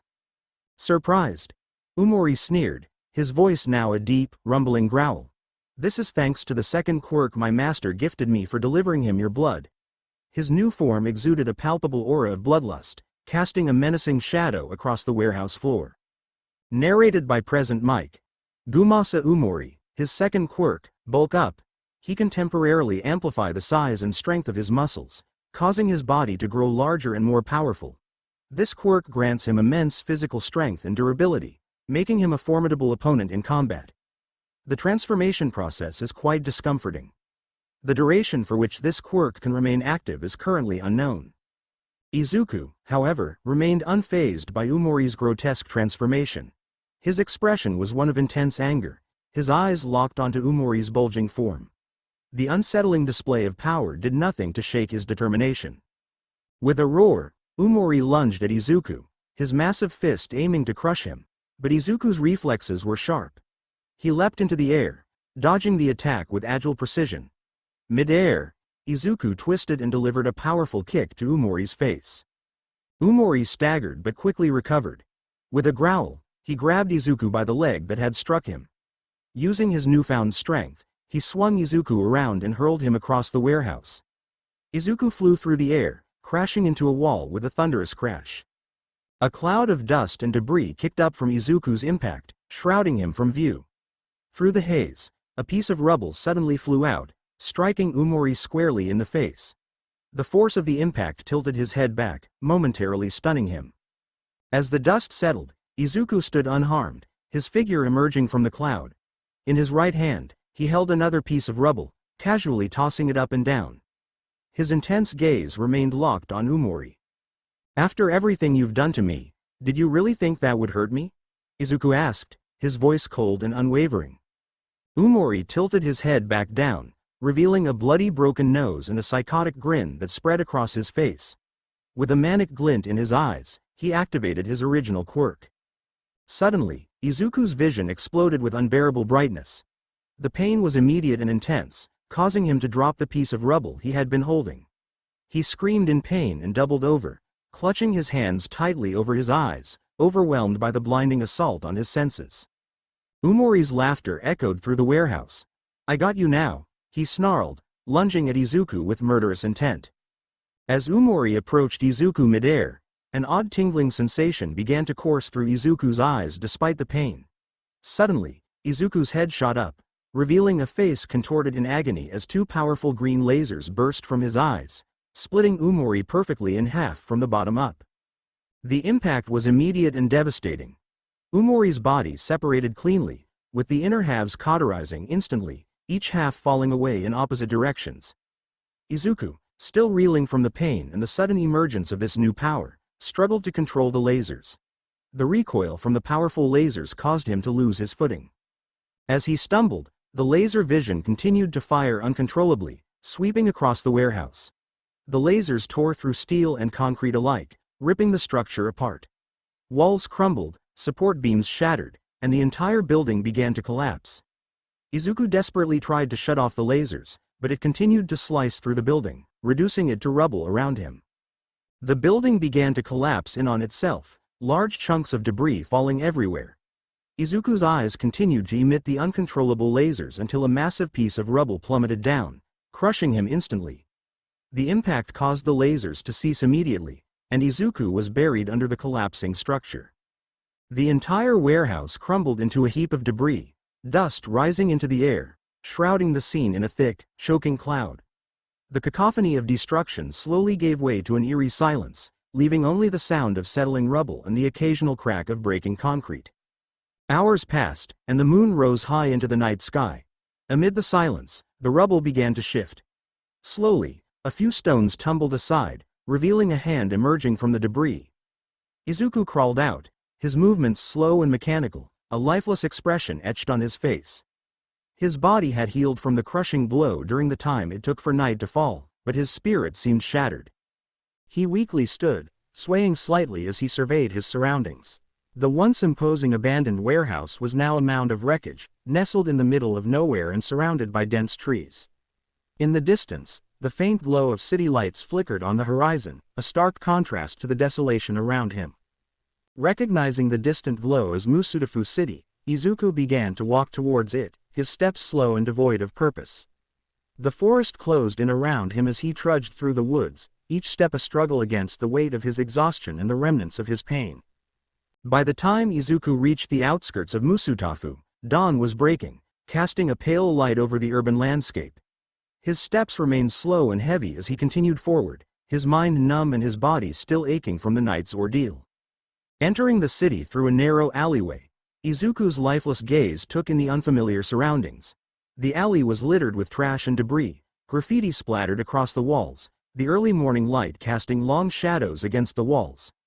His feet shuffled along the grimy pavement, each step echoing softly in the quiet alley.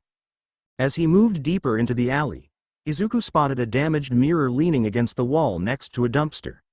He paused, catching a glimpse of his reflection. His new appearance, white hair, black sclera, glowing green irises, and a muscular body, was a stark contrast to the boy he once was.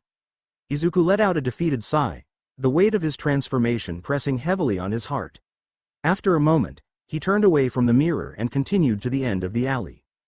Emerging from the alley, Izuku found himself in a bustling city. The noise and activity around him were a stark contrast to the eerie silence of the warehouse ruins and the stillness of the forest. Despite the city's liveliness, Izuku felt disconnected from the world around him. As he walked down the street, people glanced at him briefly before quickly averting their gazes, pretending not to notice him due to his unsettling appearance, disheveled white hair, glowing green irises against black sclera, metal cuffs on his wrists, a chain wrapped around his right forearm, and raggedy pants hanging loosely from his muscular, shirtless frame. Lost in a whirlwind of thoughts, Izuku wandered aimlessly through Musutafu. His mind replayed the events of the previous 2 days with haunting clarity. The images of his mother's lifeless body and the gruesome demise of Umori flashed before his eyes, each memory more vivid than the last. He struggled to comprehend the newfound power within him and the consequences of its uncontrollable release. As the city passed by in a blur of faces and sounds, Izuku remained detached, enveloped in introspection and haunted by the trauma of recent events. Eventually, he found himself under a bridge, seeking solace in the quietude of the shadowed space. Sitting beside the gently flowing canal, Izuku pondered his next move. The thought of seeking help from Momo and her parents crossed his mind, but he quickly dismissed it. He couldn't bear for Momo to see his altered appearance, fearing her reaction to the drastic changes. Lost in his thoughts, Izuku was suddenly jolted by a sound. Ping ping ping. The distinct noise pierced through his reverie, causing all other thoughts to cease. With each repetition, Izuku's pupils shrank, and he stood up as if in a trance. When the sound pinged a third time, he instinctively turned to his left and then abruptly launched himself into the air, seemingly propelled by a newfound power that allowed him to fly towards the source of the sound. Throughout his flight, Izuku heard the sound intermittently guiding him deeper into the outskirts of Musutafu until he reached a small clearing amidst the dense woods. As soon as his feet touched the ground at the center of the clearing, a blinding flash of white light engulfed him. In that instant, Izuku's pupils dilated back to normal size, snapping him out of his trance. When his vision cleared, he found himself in a surreal environment resembling a vast white void. Around him floated chrome cubes of varying sizes, some stationary and others gently rotating in space. He stood on a platform that resembled these cubes, a flat rectangular chrome surface. Izuku's heart began to race with panic as he took in the bizarre environment. Wait, what? Where am I? How did I get here? He questioned aloud, his voice echoing in the empty expanse.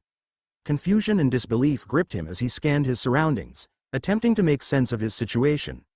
The silence in the void was deafening, punctuated only by the faint hum of the floating cubes. Izuku tentatively reached down, running his hand over the smooth surface of the chrome platform beneath his feet, seeking reassurance of its reality.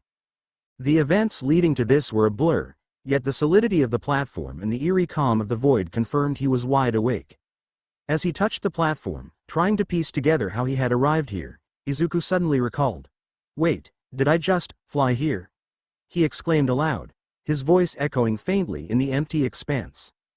The realization of his inexplicable flight unsettled him further, heightening the surreal nature of his current situation. As Izuku stood on the chrome platform, trying to make sense of his inexplicable flight and the strange environment around him, a soft, mechanical voice echoed in the vast white void. "Welcome, Izuku Midoriya," the voice said, its tone calm and steady yet distinctly artificial. Startled, Izuku turned in the direction of the voice, searching for its source among the floating chrome cubes. Who's there?" he called out, his voice wavering slightly with uncertainty. "I am Primus," the voice responded, its timbre resonating softly in the emptiness. What are you? How do you know my name?" Izuku asked cautiously, his mind racing with a mix of curiosity and unease. Primus replied with a measured cadence, "I am an artificial intelligence, Izuku Midoriya. My technology is neurokinetic, enabling me to interface with neural signals. This allows me to access your thoughts and memories, which is how I know your name. It also enabled me to emit the signal that summoned you here in a trance state." Izuku furrowed his brow in confusion, the meaning of the term, neurokinetic, lost on his 10-year-old mind. Though, Primus' explanation about the signal made sense of how he had ended up in this mysterious location. After taking a brief moment to look around at his environment, the floating chrome cubes and the serene emptiness of the white void, Izuku tentatively asked, "What is this place?" His voice echoed softly in the vast white void.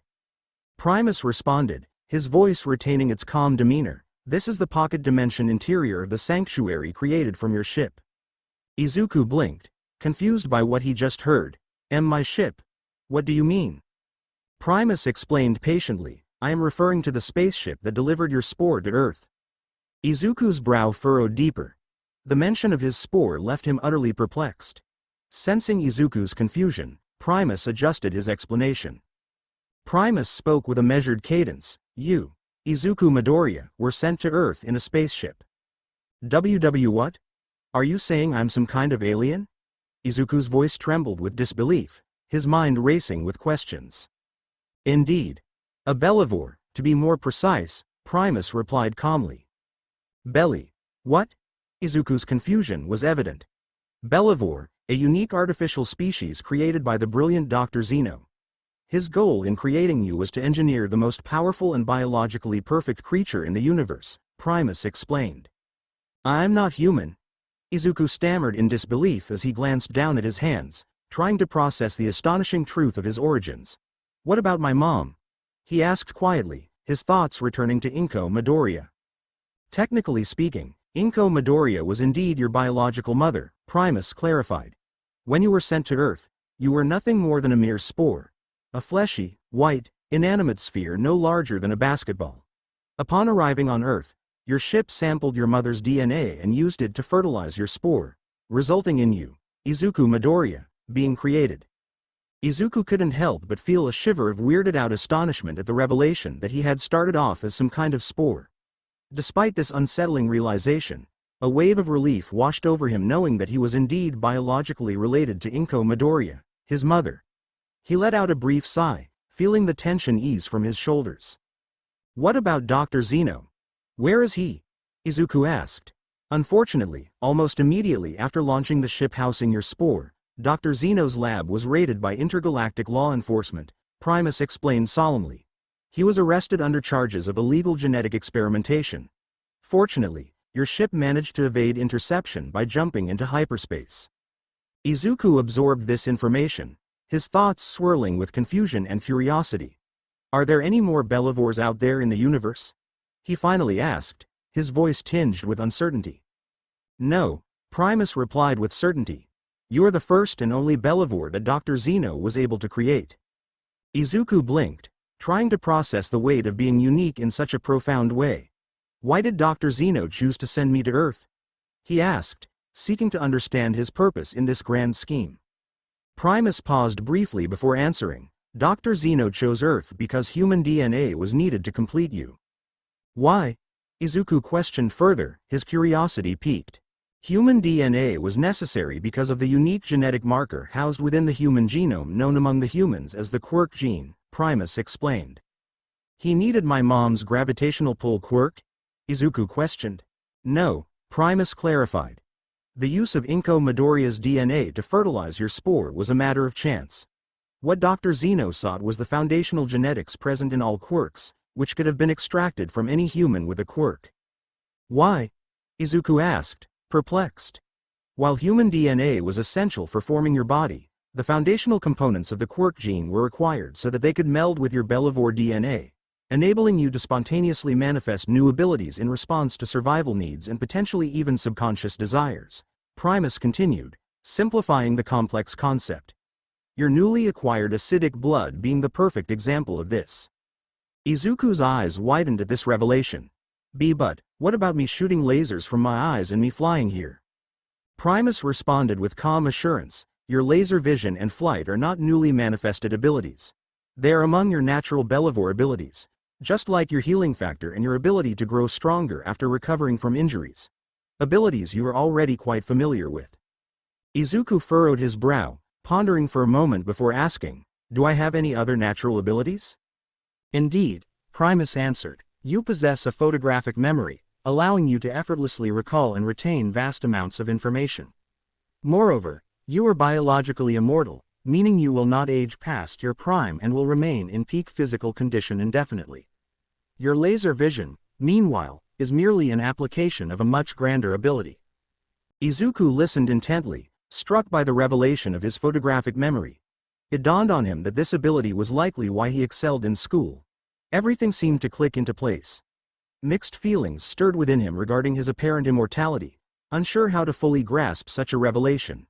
Despite this uncertainty, his curiosity heightened further at the prospect of a greater ability.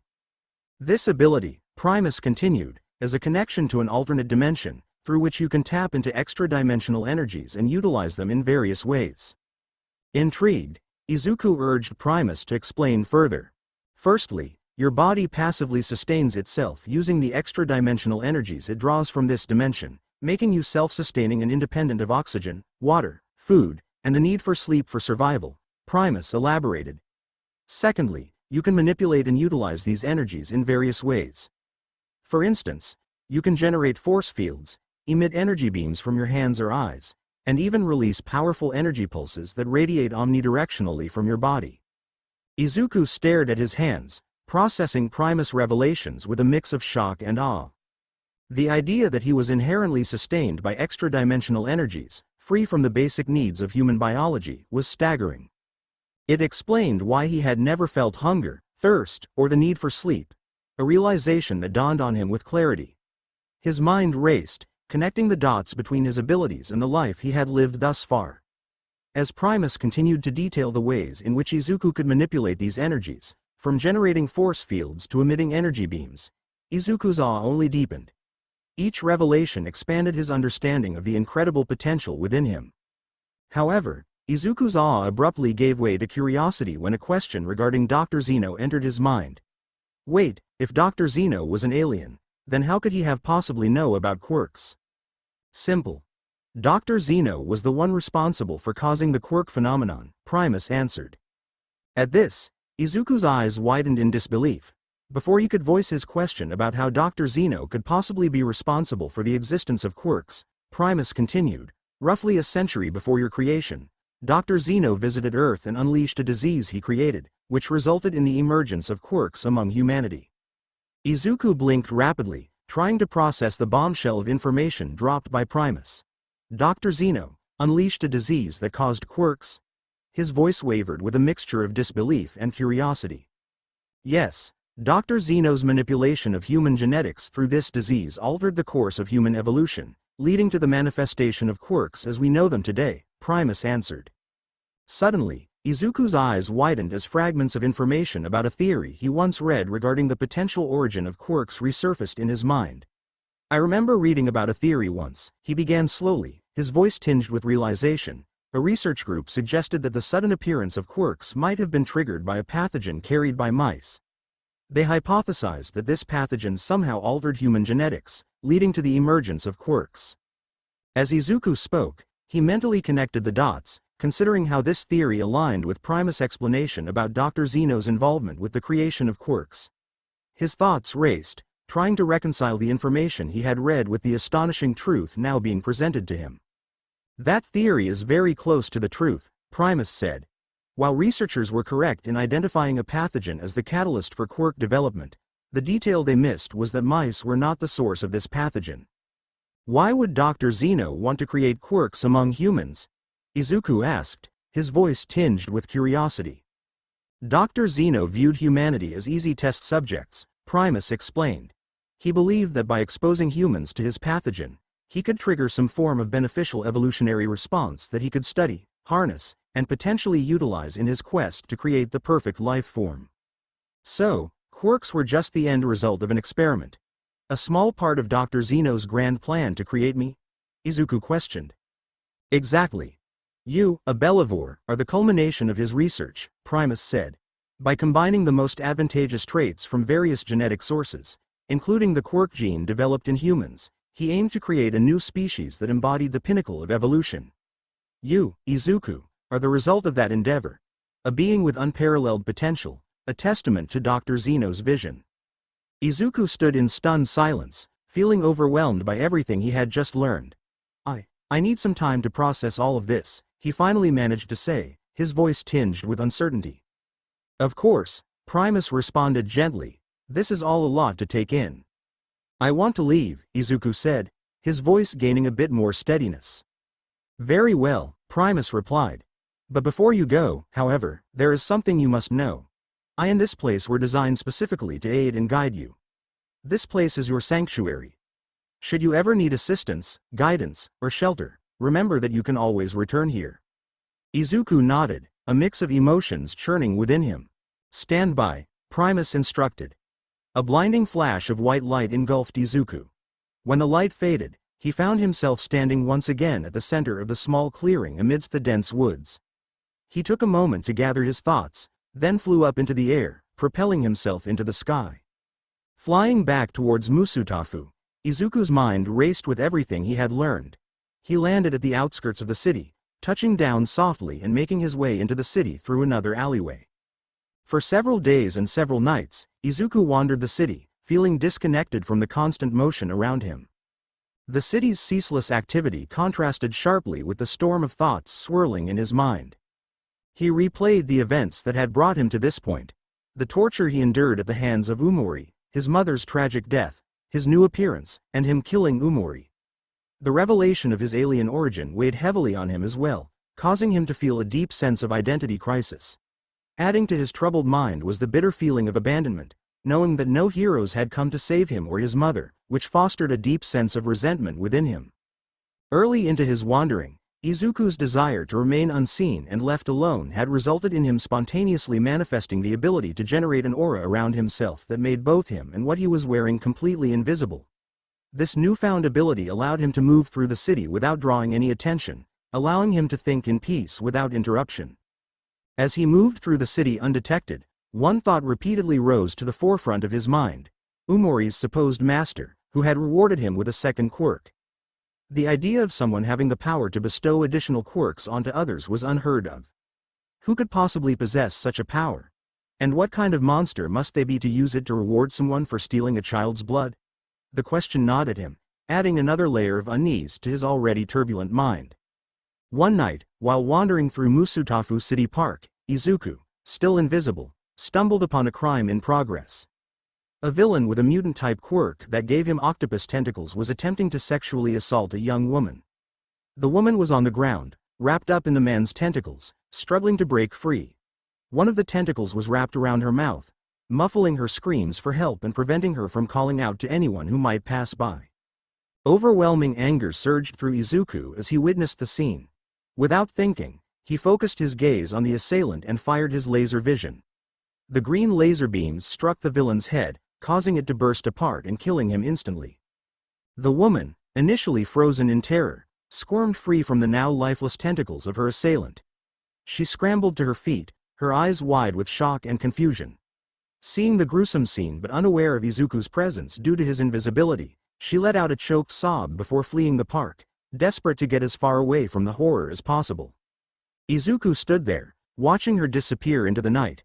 The realization of what he had done hit him hard, a strange mix of satisfaction and revulsion churned within him. The brutality of killing the villain left him feeling sick and disgusted, yet he couldn't ignore the deep sense of satisfaction knowing the villain was now dead. Amidst this inner conflict, something clicked inside him, a profound realization that he had discovered a newfound sense of purpose for himself. With this revelation burning in his mind, Izuku took to the skies with no hesitation, flying swiftly towards the dense woods that hid his sanctuary. The city lights gradually faded behind him as he soared over the landscape, the cool night air whipping past him. Landing softly at the center of the clearing, Izuku stood still for a moment. A blinding flash of white light suddenly engulfed him. When his vision cleared, he found himself back in the surreal environment that was his sanctuary, standing on the same flat rectangular chrome platform. "Welcome back, Izuku Midoriya," Primus greeted, his voice echoing gently through the space. "What brings you here tonight?" Izuku stood firm, his eyes scanning the surreal environment. "Primus, I need to know something," he said in a serious tone. "You and the sanctuary were designed to help me in any way that you could, right?" "That is correct," Primus responded without hesitation. "My primary purpose is to assist and guide you." Izuku took a deep breath. "Are you able to help me become stronger and master my powers?" "Indeed, that is one of the primary reasons for why Dr. Zeno created us," Primus replied. "The sanctuary is equipped to support your growth and development in every possible way." Izuku nodded, feeling a surge of hope. What exactly can the sanctuary do? "The sanctuary can create almost anything within its interior," Primus explained. To demonstrate, one of the floating chrome cubes descended, gliding smoothly through the air until it reached Izuku's level. The cube began to shift and mold itself, transforming with fluid precision. Within moments, it had taken on the exact form and appearance of Izuku, standing before him as a perfect replica. "This is just one example of the sanctuary's capabilities," Primus continued. "We can generate environments, simulations, and constructs to aid in your training and development. Whatever you need to grow stronger, we can provide." Izuku stared at his doppelganger, amazed by the level of detail and accuracy. "This is incredible," he said, a sense of determination rising within him. "I want to start training immediately. I need to become the strongest." Primus' voice, still calm and steady, filled the space. "Izuku, is that truly what you want?" "Yes," Izuku answered, his tone deadly serious. "Are you certain? Because I have access to your mind, I know of your intentions," Primus replied. "The anger, the need for revenge, didn't you once desire to become a hero like the famed All Might?" "No, I don't want to be like anyone anymore. I want to be something different, something better, something the world truly needs. An apex predator, unlike anything the world has ever seen before," Izuku declared, a deadly glare in his eyes. "Very well then," Primus conceded, "let us begin." With that, Izuku's intense training began, guided by Primus and the limitless possibilities within the sanctuary. Each day, he pushed himself further and further, determined to master his abilities and strengthen himself to the point where not even the great All Might would be a match for him. The morning sun streamed through the sheer curtains of a lavish bedroom, casting a golden hue across the room. With a groggy yawn, 15-year-old Momo Yaoyorozu stirred in her queen-sized bed. Sitting up, her tousled bedhead and a bit of drool at the corner of her mouth came into view. After wiping her mouth, she stretched her arms and then set her face into a determined expression. Today marked her first day at UA High School, a milestone she had eagerly awaited despite the initial resistance from her parents. Convincing them hadn't been easy, especially with the terrifying ordeal Momo had endured 2 years ago lingering in the shadows of their concern. Flashing back to 2 years ago, during her second year of middle school, Momo found herself in a predicament. After finishing a late-night remedial class, she attempted to contact her personal driver, only to find that all her calls went unanswered. Realizing she was without a driver, Momo decided to walk home. The dimly lit street seemed unnervingly quiet as she hurried along, her footsteps echoing in the stillness. Suddenly, a black van screeched to a halt in front of her, its headlights blinding her with their intensity. Before she could react, 2 masked men leapt out and grabbed her, their movements swift and practiced. "No. Stop. Please." Momo pleaded in panicked desperation before being cut off by one of the men pressing a rag soaked in some kind of sedative over her nose and mouth, silencing her cries. The fumes quickly overwhelmed her, causing her to fall unconscious. Sometime later, Momo regained consciousness and, to her horror, found herself lying on the cold, gritty floor of an abandoned building, tied and gagged. Panic seized her as she struggled against her restraints, heart pounding with fear. The men who abducted her loomed over her, their faces obscured by masks, their voices cold and methodical as they discussed their sinister plans. "How much do you think her parents will pay?" one of the kidnappers asked, his voice dripping with greed. "Enough to set us up for life," the other replied, a sinister grin visible even through his mask. "Rich brats like her always have parents willing to pay whatever it takes to get their precious kids back." Momo's heart raced as she listened to their conversation, the full horror of her situation sinking in. She struggled against the ropes, but they were tied too tightly. One of the kidnappers noticed her movements and crouched down, looking at her with cold, calculating eyes. "Don't bother trying to escape," he said, his voice chilling. "No one is coming to save you." Desperation clawed at her as she tried to think of a way out, but the fear and panic made it hard to concentrate. The kidnappers continued their conversation, ignoring her struggles. "We need to make the call soon," the first kidnapper said. "Let her parents know we mean business." "Yeah, but not yet. Let her stew for a while," the second kidnapper replied, his tone full of malicious glee. "It'll make them more desperate." Seeing Momo's terror, the first kidnapper crouched down to her level, attempting a twisted reassurance. "Don't worry," he said with a smirk. "We don't plan to kill you like we did with your chauffeur. Once we get the ransom, you're free to go." "Hey, why don't we have some fun while we're waiting?" the second kidnapper suggested lecherously as he gazed lustfully at Momo's body. "You mean," the first kidnapper began to say, catching on to what his partner was inferring. "Yup, let's fuck this little bitch's brains out," the second kidnapper declared with a smug grin. Momo's heart stopped, her body stiffening and her eyes widening in terror and shock at her captor's words. "Gotta admit, despite just being a middle schooler, she's one hot piece," the first kidnapper said, eliciting a snicker from his partner. "And popping a rich girl's cherry does sound fun." "You think she's a virgin?" the second kidnapper asked. "Only one way to find out," the first kidnapper answered as he began trying to pry Momo's legs apart. The moment she felt her captor's hands on her legs, Momo snapped out of shock and began to panic. She fiercely fought back, straining to keep her legs tightly closed against his forceful grip. Simultaneously, she thrashed against her bonds, tears welling in her eyes as she let out muffled screams through her gag. Momo didn't want to lose her virginity like this, not to these two monsters. She desperately wished she could use her quirk to defend herself. However, the only items she knew how to create for self-defense were a bow staff and pepper spray, useless to her in her current tied-up state. "Somebody, please help me," Momo mentally begged, pleading for someone to come and her rescue from this nightmare.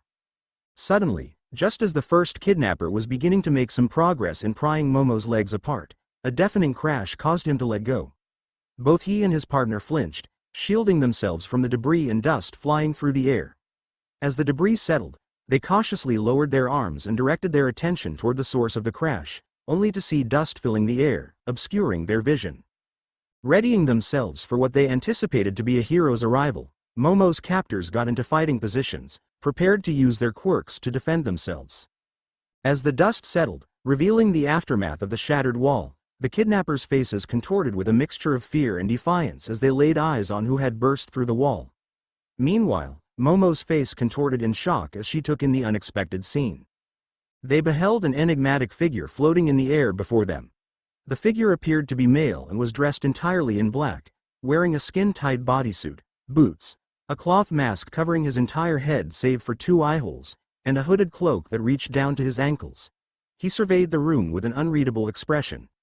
His eyes, with black sclera and glowing green irises, pierced through the darkness of his hood, casting a commanding and mysterious aura around him. "Hey, who the hell are you?" the second kidnapper yelled, recognizing that the figure before him was not a pro-hero. "Die!" the first kidnapper shouted as he raised his arm to activate his quirk, causing it to transform into a large, black serpent that lunged at the floating figure. In response, the enigmatic figure's eyes glowed a bright green before two powerful beams of green energy shot out from them. The beams sliced through the serpent, disintegrating it instantly and destroying the first kidnapper's entire arm all the way up to the shoulder. This caused him to fall to the floor and scream in agony as he clutched the smoldering stump where his arm had once been. "Holy shit!" the second kidnapper exclaimed, wide-eyed in shock, as he stared at his partner writhing in pain. Momo's eyes also widened in shock as she watched the horrifying scene unfold before her. "Who the hell are you?" the second kidnapper yelled, his voice a mix of fear and anger as he activated his quirk, causing a powerful stream of fire to erupt from his mouth straight at the enigmatic figure. The flames engulfed him, but to everyone's astonishment, his form was unfazed by the heat. The figure's glowing green eyes intensified as he flew straight through the stream of fire in a burst of speed. The flames licked around him, but his form remained untouched by their heat. In an instant, he closed the distance and delivered a devastating punch to the second kidnapper's face. The force of the blow was so immense that the man's head was wrenched from his shoulders, crashing into the wall behind him. His decapitated body collapsed to the ground in a lifeless heap. Momo, still bound and gagged, watched in wide-eyed horror, her heart racing wildly in her chest, each beat echoing in her ears. The sight before her was nightmarish, beyond anything she had ever seen before. Then, with a sudden shift of attention, the figure turned towards the first kidnapper, who, despite his missing arm and smoldering shoulder, managed to stand, his face contorted in pain and fear. He pleaded desperately, his voice quivering, Please. Stop, I'll do anything." However, before he could finish his plea, the figure's glowing green eyes flared brightly as two powerful beams of green energy shot out from them, slicing through the air and striking the first kidnapper in the head. The beams disintegrated his head instantly, leaving his body to convulse briefly before collapsing limply to the floor. Momo's breath caught in her throat, paralyzed by the horror she had just witnessed. When the figure finally turned his gaze towards her, she trembled uncontrollably, her entire body shaking with fear. She squeezed her eyes shut, bracing herself for whatever gruesome fate awaited her next. Instead, she felt a sudden release. Opening her eyes in confusion, she realized the ropes binding her wrists and ankles had fallen away, and the gag that silenced her cries lay discarded beside her. Shocked and confused, she looked around the room, searching for the enigmatic figure dressed in black with glowing green eyes. He was gone. In front of her, etched into the cold concrete floor, was the word Apex. The realization dawned on Momo that this mysterious figure had just saved her. As Momo steadied herself and pushed to her feet, gratitude and trepidation mingled within her. The night air felt cool against her skin as she approached the gaping hole in the wall that her mysterious savior had created. Stepping cautiously over the debris, she emerged into the darkness outside, her eyes adjusting to the dimly lit surroundings. Suddenly, the silence was shattered by the piercing sound of blaring sirens. A fleet of police cars converged on the abandoned building and screeched to a halt around it, their bright headlights illuminating the scene. Among them, one vehicle caught Momo's attention, a sleek black sedan that wasn't marked with police insignia. Momo's heart skipped a beat as she saw her parents step out of the car, their faces etched with both relief and worry. Without hesitation, Momo's mother and father rushed towards her, tears streaming down their faces. They enveloped her in a tight embrace, their words of love and relief blending together in a flood of emotion. Momo clung to them, feeling the weight of their worry and the overwhelming sense of safety in their arms. They held each other for what felt like an eternity, surrounded by the glow of police lights and the comforting presence of the officers securing the scene. It wasn't long before Momo learned that both her parents and the police had received anonymous phone calls providing precise details that led them straight to the abandoned building where she had been held captive. As Momo stood with her parents amidst the police activity, her thoughts raced. She couldn't shake the feeling that the anonymous caller, responsible for alerting them all, was the same mysterious figure who had intervened during her captivity. The word Apex, carved into the floor, echoed in her mind. As the memory of that harrowing night 2 years ago came to an end, Momo's thoughts refocused on the word Apex. In the days following her rescue, she had quickly learned that the enigmatic figure who had saved her that night was not a pro-hero, but a new vigilante named Apex. Not only this, but Momo had also learned that his intervention in her abduction had actually been his very first act of vigilantism. However, thanks to her parents using their connections to prevent her ordeal from going public. No one ever learned of this fact. In the 2 years since that fateful night, Apex had rapidly built a fearsome reputation. His ruthlessness was unparalleled. He killed any and all villains he encountered without fail. This relentless approach to justice, coupled with his overwhelming power, made him a formidable force. Apex was so powerful that not even the legendary All Might could stand against him. Apex's impact on crime rates was nothing short of extraordinary. In Japan alone, he had brought the crime rate down from 6% to 3%, a staggering achievement that left both the public and authorities in awe. His influence extended beyond Japan's borders. In several other countries with high crime rates, Apex had managed to reduce the numbers from around 20% to approximately 8%. Over the past 2 years, he had killed several thousand villains, making him both feared and respected across the globe. Despite his notoriety, Apex's quirk was a mystery. Initially, most people believed he had a flight quirk similar to Captain Celebrity, as he was frequently seen hovering and flying through the air. However, he was soon caught on camera shooting lasers from his hands and eyes, demonstrating abilities far beyond simple flight. Later, a video surfaced showing him utilizing super strength to brutally rip apart a villain whose quirk allowed him to manifest superhumanly powerful muscle fibers on the outside of his body. These varied and potent abilities made Apex's quirk an even greater mystery than All Might's, baffling both the public and experts alike. Adding to his mysterious nature, Apex was known for never speaking. This silence, combined with his lethal methods and enigmatic quirk, only deepened the aura of mystery surrounding him. Quickly shaking these thoughts aside, Momo began her morning routine with determined resolve. She showered quickly, the hot water soothing her nerves. Breakfast was a simple affair, but she made sure to eat enough to fuel her for the day ahead. The chatter of her parents in the dining room and the smell of coffee helped to anchor her thoughts in the present.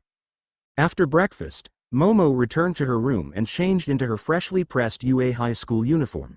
Each crisp fold reminded her of the new beginning she was embarking upon. A fresh start after the trials of the past. Once dressed, Momo checked her appearance in the mirror, ensuring everything was perfect. Satisfied, she gathered her belongings and headed out her bedroom door. After saying goodbye to her mother and father, Momo made her way outside where a car awaited her. She entered the vehicle, driven by her family's chauffeur, and settled into the backseat. Once seated, she took out her cell phone, her fingers moving quickly as she navigated through various news apps and online forums. She searched for any recent updates on Apex, hoping to find any piece of information regarding his activities. Unfortunately, she couldn't find any new news reports regarding Apex. Disappointed, Momo put her phone away and gazed out of the window. She would never admit this to anyone, but she was somewhat of a closeted fan of Apex. Despite his controversial methods, she couldn't help but feel a strange sense of gratitude and curiosity towards the vigilante who had saved her life and chastity.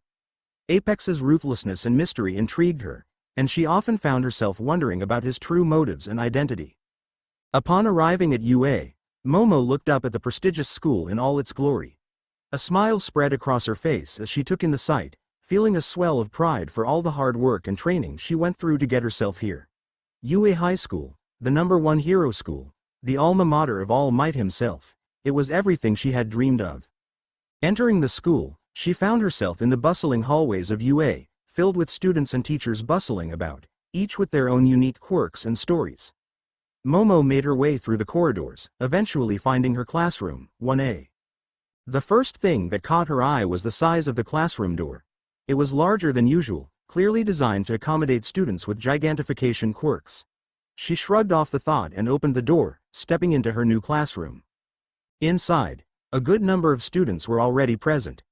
Her eyes were immediately drawn to an ash-blonde boy with his feet propped up on a desk, exuding an air of confidence and defiance. Nearby, a tall boy with glasses and a stern expression, Tenya Ida, was gesturing animatedly, clearly displeased.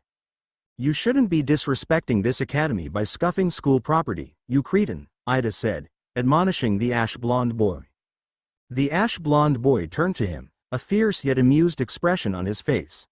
"Mind your own damn business," he retorted, his tone dripping with defiance. Momo sighed at the sight of the familiar face.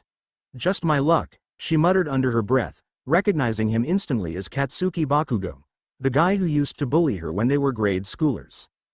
Seeing Bakugo caused a rush of childhood memories to come flooding back to Momo. She recalled vividly how he used to bully her with his quirk, hurling insults and threats whenever he got the chance. Yet, every time, her childhood best friend Izuku would step in to defend her, fearlessly standing up to Bakugo and protecting her from him. Those moments were etched in her heart, especially since Izuku had mysteriously disappeared on her 10th birthday, leaving behind a void that still lingered with a sense of loss and longing. A pang of sadness gripped Momo as she yearned to see her best friend again, to reminisce about their shared past and find solace in his company during this new chapter of her life at UA High. With a deep breath, she shook off the memories. She continued to scan the room, observing her other classmates.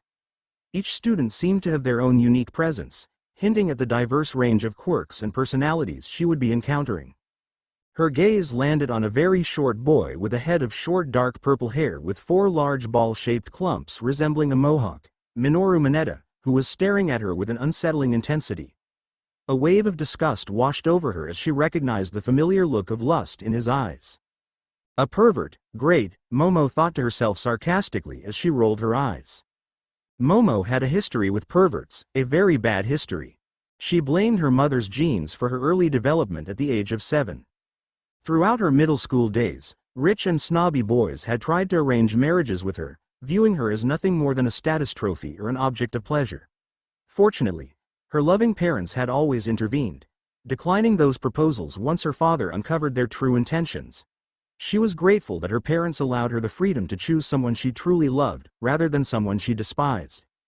Determined to avoid any unwanted attention, Momo found a seat far away from the pervert and settled in, waiting for her homeroom teacher to arrive. "If you're all here to make friends, then you can pack your stuff up now," a voice suddenly announced, breaking the chatter in the room. The attention of all the students was drawn to the entrance. They saw a man in a sleeping bag, resembling a human caterpillar, sucking on an energy jelly pouch. Every student, including Momo, disturbed by the sight, thought to themselves, "Ah, what is that thing?" The man wriggled out of the sleeping bag and said, "It took 8 seconds before you all shut up. That's not gonna work. Time is precious. Rational students would understand that." "Who is that guy? If he's a staff member, then he must be a pro-hero, but he looks like a mess," Momo thought to herself, trying to make sense of the bizarre situation. The man finally stood up and introduced himself. "Hello, I'm Shota Aizawa, your teacher." All the students, Momo included, exclaimed in unison, "Eh?" Aizawa continued, unfazed, "Right, let's get to it. Put these on and head outside." He pulled out 20 track suits from his sleeping bag before walking out of the classroom. All the students, Momo included, echoed in confusion, "Huh?" Moments later, Momo found herself in the girls' locker room, surrounded by her new female classmates as they began changing into their track suits. The atmosphere was a mix of excitement and nerves, with everyone buzzing about the unexpected start to their first day. Momo glanced around, taking in the variety of faces and quirks. She noticed a girl with a bubbly personality and pink skin, Mina Ashido, chatting animatedly with another girl who was completely invisible except for her clothes, Toru Hagakuri. "Can you believe this?" The pink-skinned girl, Mina Ashido, said excitedly. "Our first day and we're already getting thrown into something." Toru's disembodied voice chimed in, "Yeah, I just hope we don't end up missing orientation." Momo couldn't help but smile at their enthusiasm. Despite her initial shock, she was starting to feel a sense of excitement as well. As the other girls chatted and stripped down to their underwear, Momo hesitated, her fingers nervously gripping the edge of her shirt. With a body that many could argue rivaled the voluptuousness of a Greek goddess, she had a history of enduring hateful and jealous looks from other girls. This had led to her developing social anxiety. Memories of her middle school days flooded back. Girls who had been envious of her figure, bullying her with cruel words. The sting of their jealousy had left her deeply shy about changing in front of others. Noticing Momo's hesitation to remove her clothes, as if there was something she didn't want them to see, the other girls began to glance at her with concern. Approaching Momo with a gentle smile, Mina asked in a concerned tone, "Hey, aren't you gonna change?" Momo looked at the pink-skinned girl and smiled, appreciating her concern. "Why yeah, I will. It's just, all my old classmates used to give me jealous looks whenever I change," Momo explained, her gaze dropping to the floor as she nervously rubbed her arm. Oh, screw them, they were probably just jealous because they all had itty-bitty titties, Mina ranted, eliciting a light chuckle from Momo. Maybe it was all right. After all, they were all here to become heroes and none of these girls seemed to be shallow or vain like any of the girls from her middle school.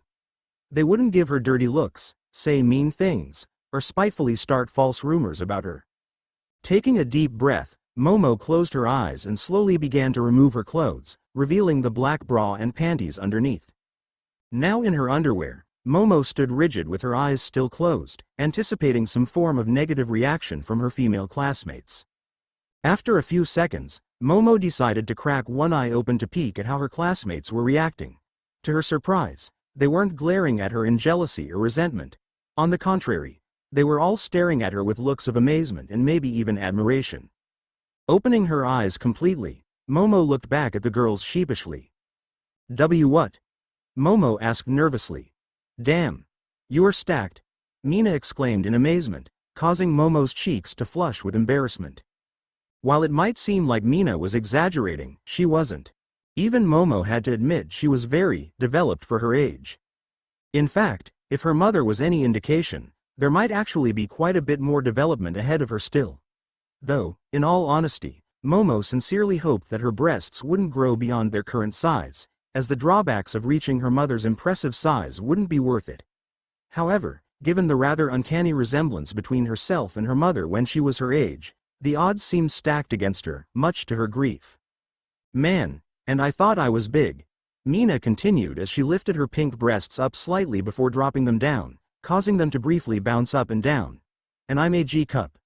What's your size? She asked, both impressed and curious. Embarrassed, Momo hesitated for a couple seconds before answering bashfully saying, I'm an I-cup. This caused every girl in the room, apart from Momo, to go wide-eyed. Are you serious? That's like the holy grail of... Mina began to exclaim in amazement, but was abruptly cut off mid-sentence. Ribbit, I think you're making her uncomfortable, a girl with long green hair and a frog-like appearance, Suyu Asui, pointed out, noticing how Momo's eyes were shyly trained on the floor while her hands fidgeted and her cheeks flushed during Mina's praise. Hey, sorry, Mina apologized, realizing her froggy classmate was right. It's all right. Let's just get changed and go, Momo said as she rushed to put on her tracksuit. Out on the PE grounds, Momo and the rest of Class 1A stood in a loose formation, awaiting instruction from their teacher, Aizawa. Without any preamble, Aizawa calmly announced, Today, we'll be doing a quirk assessment test. The class erupted in shock and disbelief, exclaiming together, What? A quirk assessment test? Following Aizawa's unexpected declaration, a girl among the startled students with perpetual pink blush marks on her cheeks, Ochako Uraraka, voiced her concern, but orientation, we're going to miss it. Aizawa glanced at her, his eyes sharp. If you really want to make the big leagues, you can't waste time on pointless ceremonies. At this, the students let out a collective murmur. Here at UA, we're not tethered to traditions.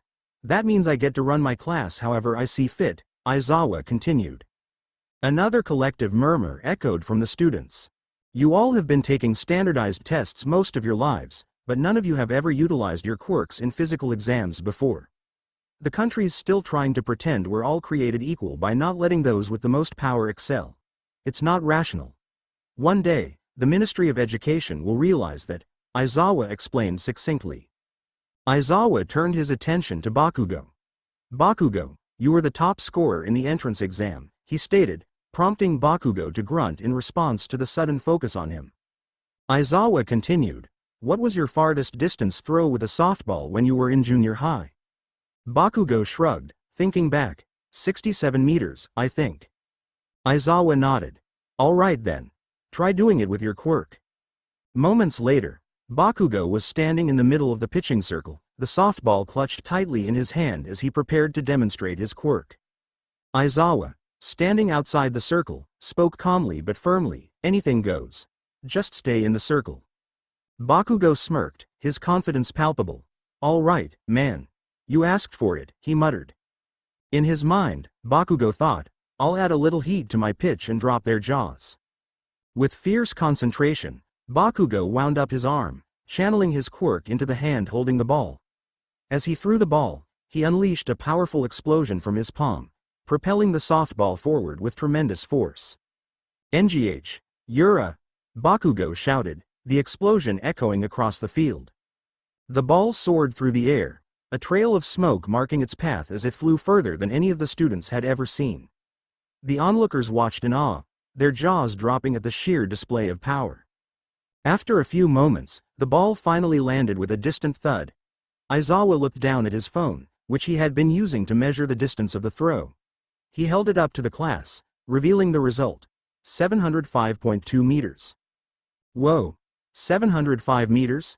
some of the students exclaimed in shock. Even Momo couldn't help but be impressed.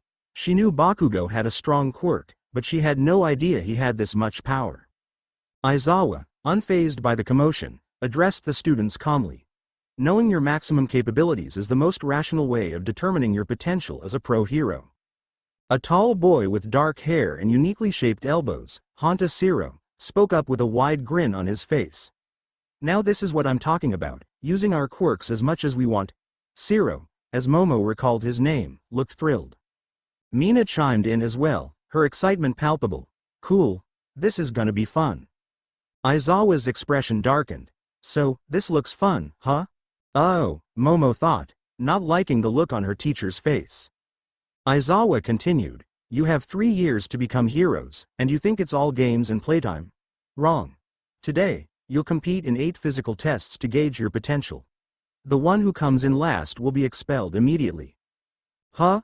all the students, including Momo, exclaimed in unison. 8 tests? Immediate expulsion? Wait, Momo began to panic, but then a thought struck her. This must be some kind of ruse. There's no way UA would expel someone on the first day, right? She thought with nervous uncertainty. Aizawa's gaze sharpened. "Like I said, I decide how this class runs. Understand?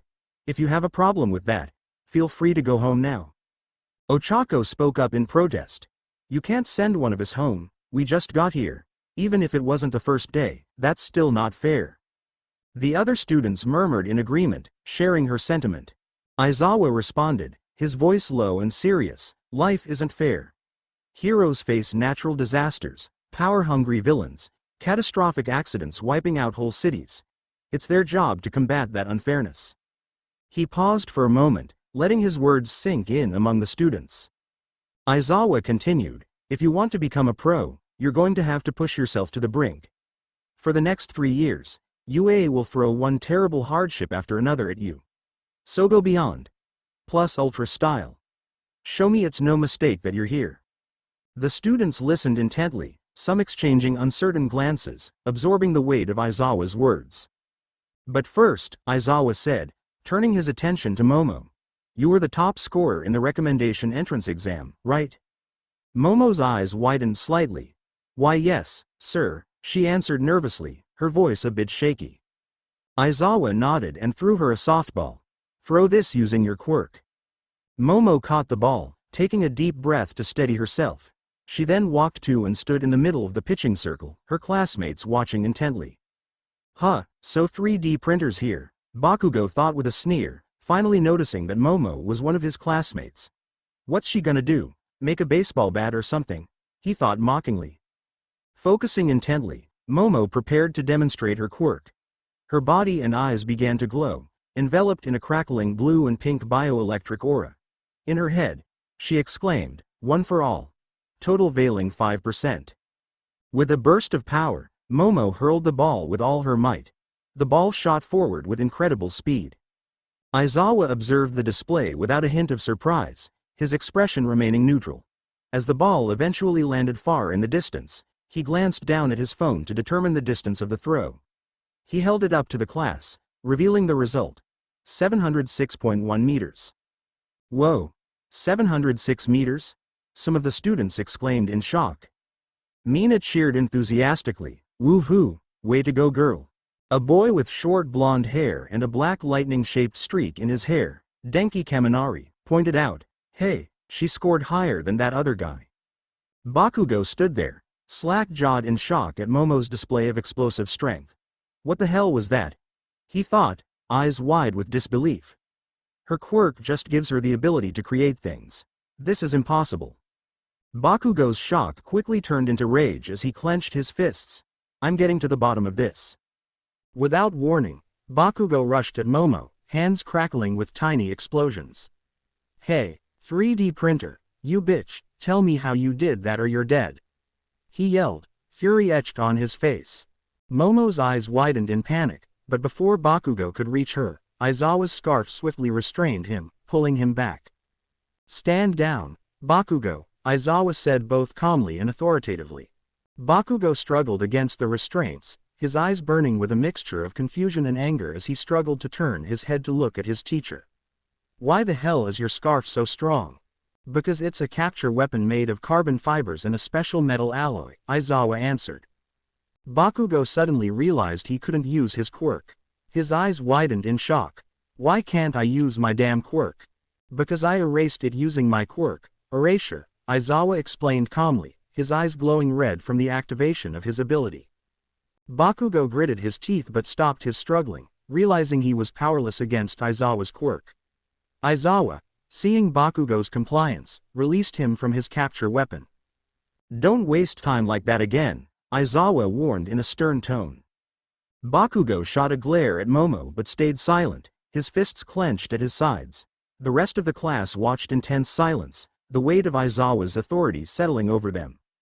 All right, Aizawa continued, addressing the group once more. Let's move on to the quirk apprehension test. Sometime later, the quirk apprehension test had concluded. The students had participated in 8 grueling tests, each designed to push their quirks to the limit. In the 50-meter dash, Ida's speed had secured him the fastest record. His engines roared, propelling him across the finish line in mere seconds. During the grip strength test, Shoji's impressive strength was evident as he registered the greatest grip force, his multiple arms providing an undeniable advantage. The standing long jump saw Tsuyu leap the farthest, her frog-like abilities allowing her to cover impressive distances with ease. Mineta had surprisingly excelled in the repeated side steps, using his quirk to bounce himself quickly between the lines. For the ball throw, when it was Ochako's turn, her quirk caused the ball to float endlessly into the sky, registering an infinite distance and leaving the class in awe. The students also participated in a distance run, seated toe touch and sit-ups, though the results for these tests were never revealed. Throughout these challenges, Momo had consistently performed at a high level, securing second place in each of the first 5 tests. Finally, the overall results were tallied. To Bakugo's chagrin, he was ranked 3rd, while Momo claimed the top spot and Todoroki came in 2nd. The realization of his lower ranking gnawed at him, contorting his face with frustration. Bakugo's fists clenched at his sides, a mixture of anger and frustration burning in his eyes. Momo, on the other hand, felt a surge of satisfaction, knowing all the hard work she put into training her body and her quirks over the last 10 months had paid off. That's right, quirks, plural. Momo had 2 quirks. Her natural-born quirk, creation, and a second quirk, one for all, given to her by the number 1 hero himself, All Might. She remembered clearly how she had come to possess this incredible power.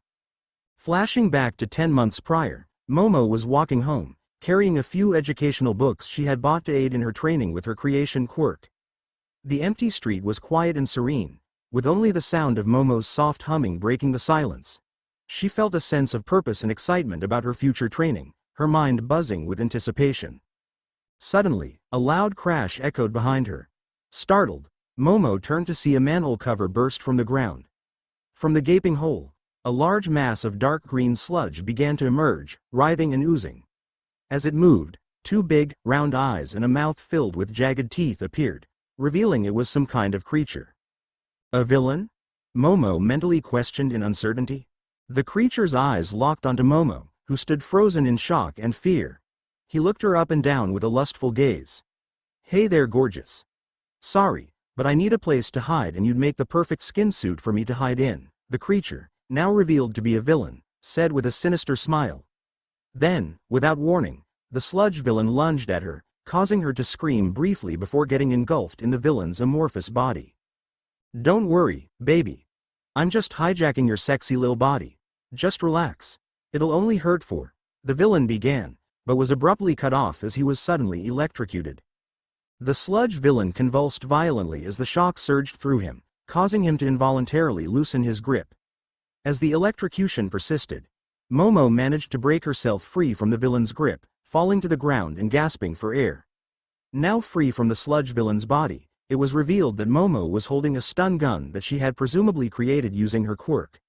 Once she had recovered her breath, Momo hastily put some distance between herself and the writhing villain. Recovering from the electrocution, the sludge villain snarled in anger, "Why you little?" But before he could finish, Momo, now wearing a gas mask, threw what looked like a grenade at him. When it exploded, it released a gas that caused his eyes to burn, revealing that it was a tear gas grenade. The sludge villain screamed and writhed in pain, his vision obscured by the tear gas.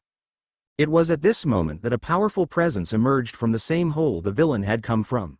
All Might appeared, his massive frame exuding confidence and strength. "Have no fear, you are safe," All Might said, his voice booming and reassuring. "Why? Because I am here." His words trailed off as he took in the scene, both shocked and impressed by how Momo had dealt with the sludge villain. "Wow, she's impressive," he thought. Shaking off his surprise, All Might sprang into action. With a single, powerful Texas smash, he sent a shockwave of air pressure towards the sludge villain, the force of which caused the villain to dissipate into harmless droplets that splattered across the street. The punch also blew away the tear gas, clearing the air. However, the force of the punch's shockwave also knocked Momo off her feet, causing her to hit her head on the ground and lose consciousness. Sometime later, Momo felt someone's hand gently tapping her left cheek repeatedly. She slowly opened her eyes to see the bright, reassuring smile of All Might. "Oh, good. I'm glad you're okay," he said, relief evident in his voice. As Momo's vision cleared, he continued, "Sorry about getting you caught up in that ruckus with that villain, but you were a big help." With her vision now fully cleared, Momo gasped in shock, realizing it was All Might himself talking to her.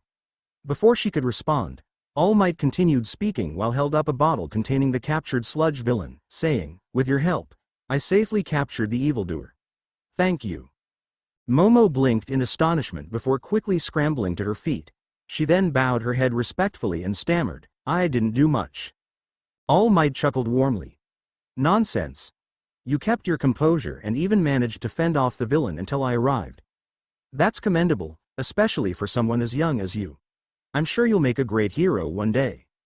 Momo felt a rush of gratitude and flattery at All Might's words. Her cheeks flushed slightly, and she bowed her head again, her voice filled with gratitude. "Thank you."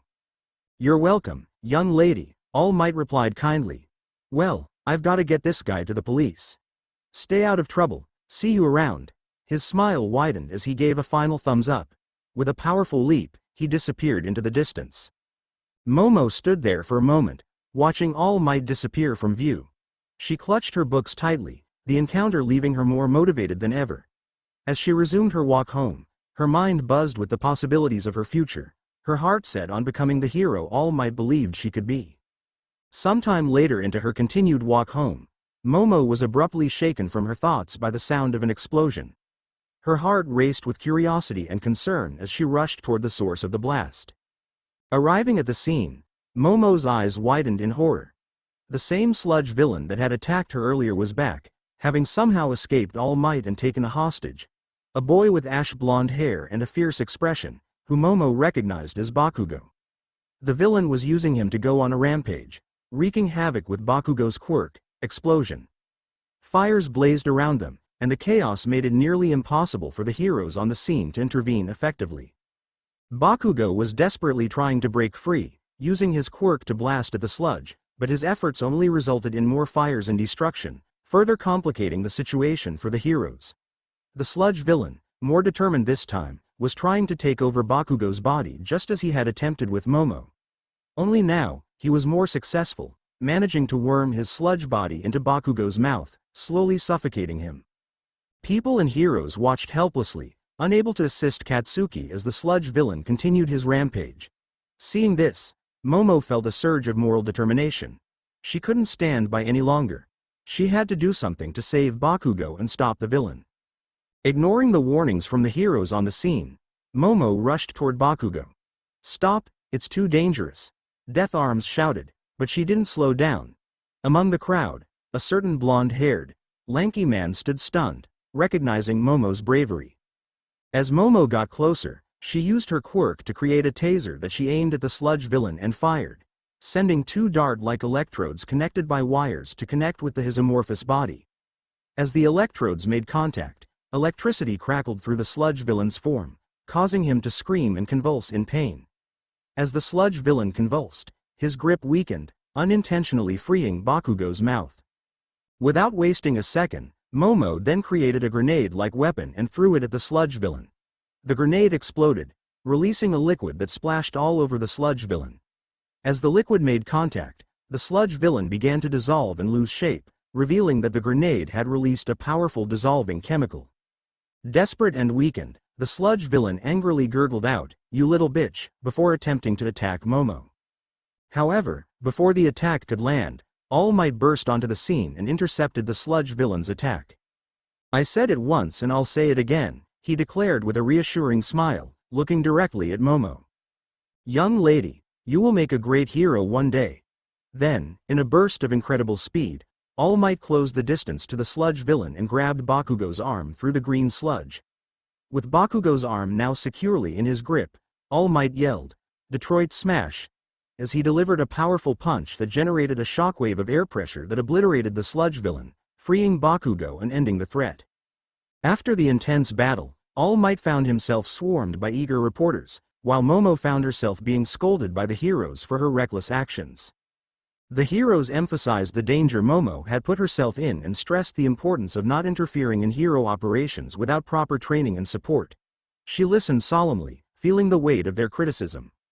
Amidst the scolding, the heroes also acknowledged Momo's resourcefulness in using her quirk to create effective weapons on the spot and also praised Bakugo for his powerful quirk.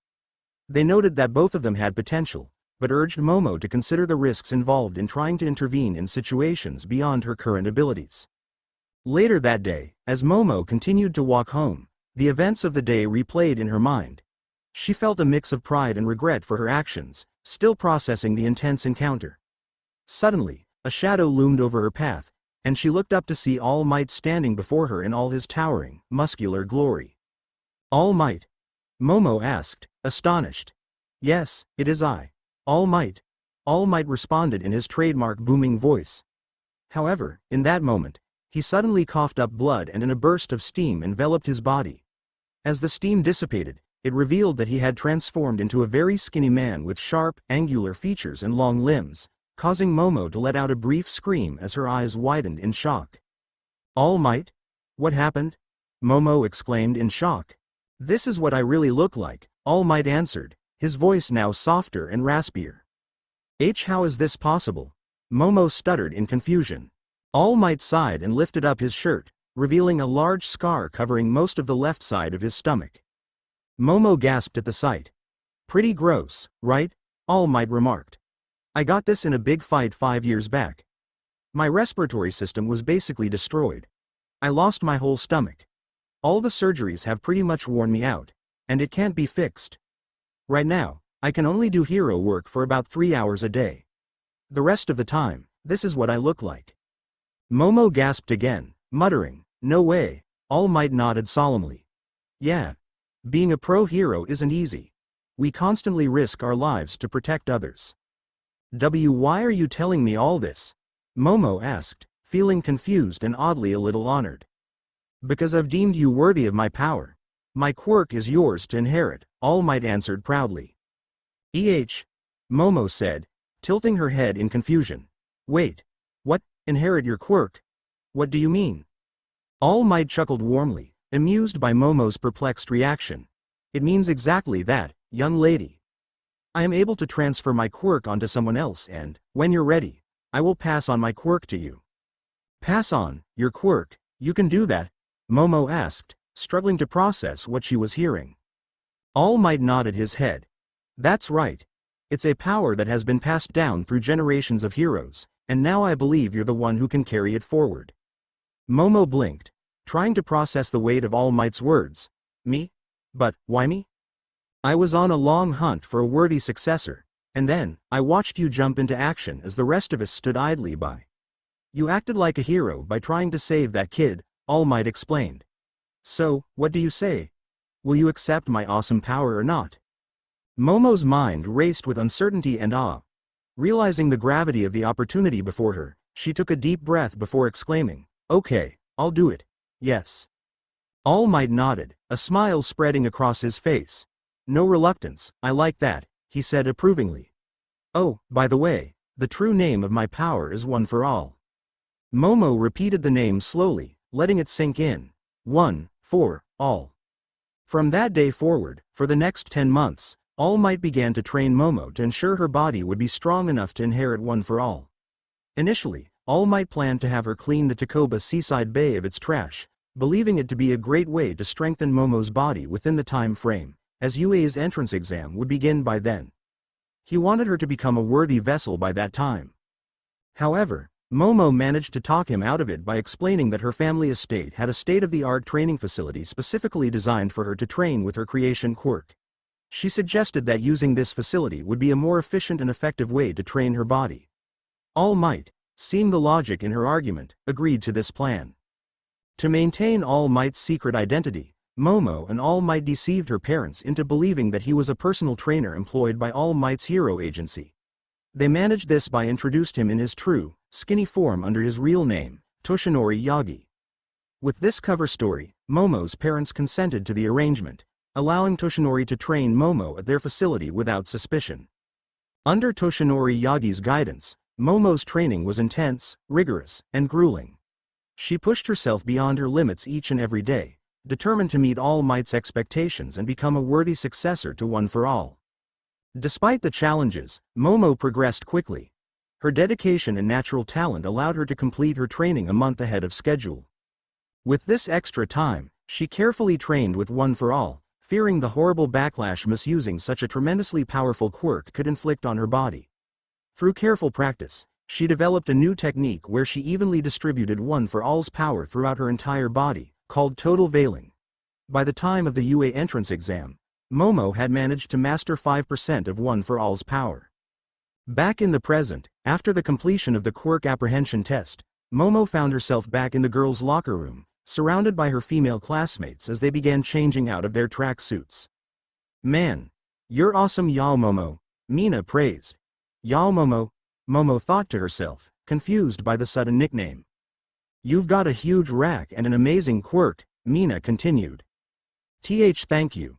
I'm going to go grab a quick shower now," Momo stuttered out quickly with flushed cheeks, embarrassed by her pink classmate's attempt at praise. Quickly taking off her bra and panties, Momo dashed into one of the shower stalls, eager to escape the awkward situation.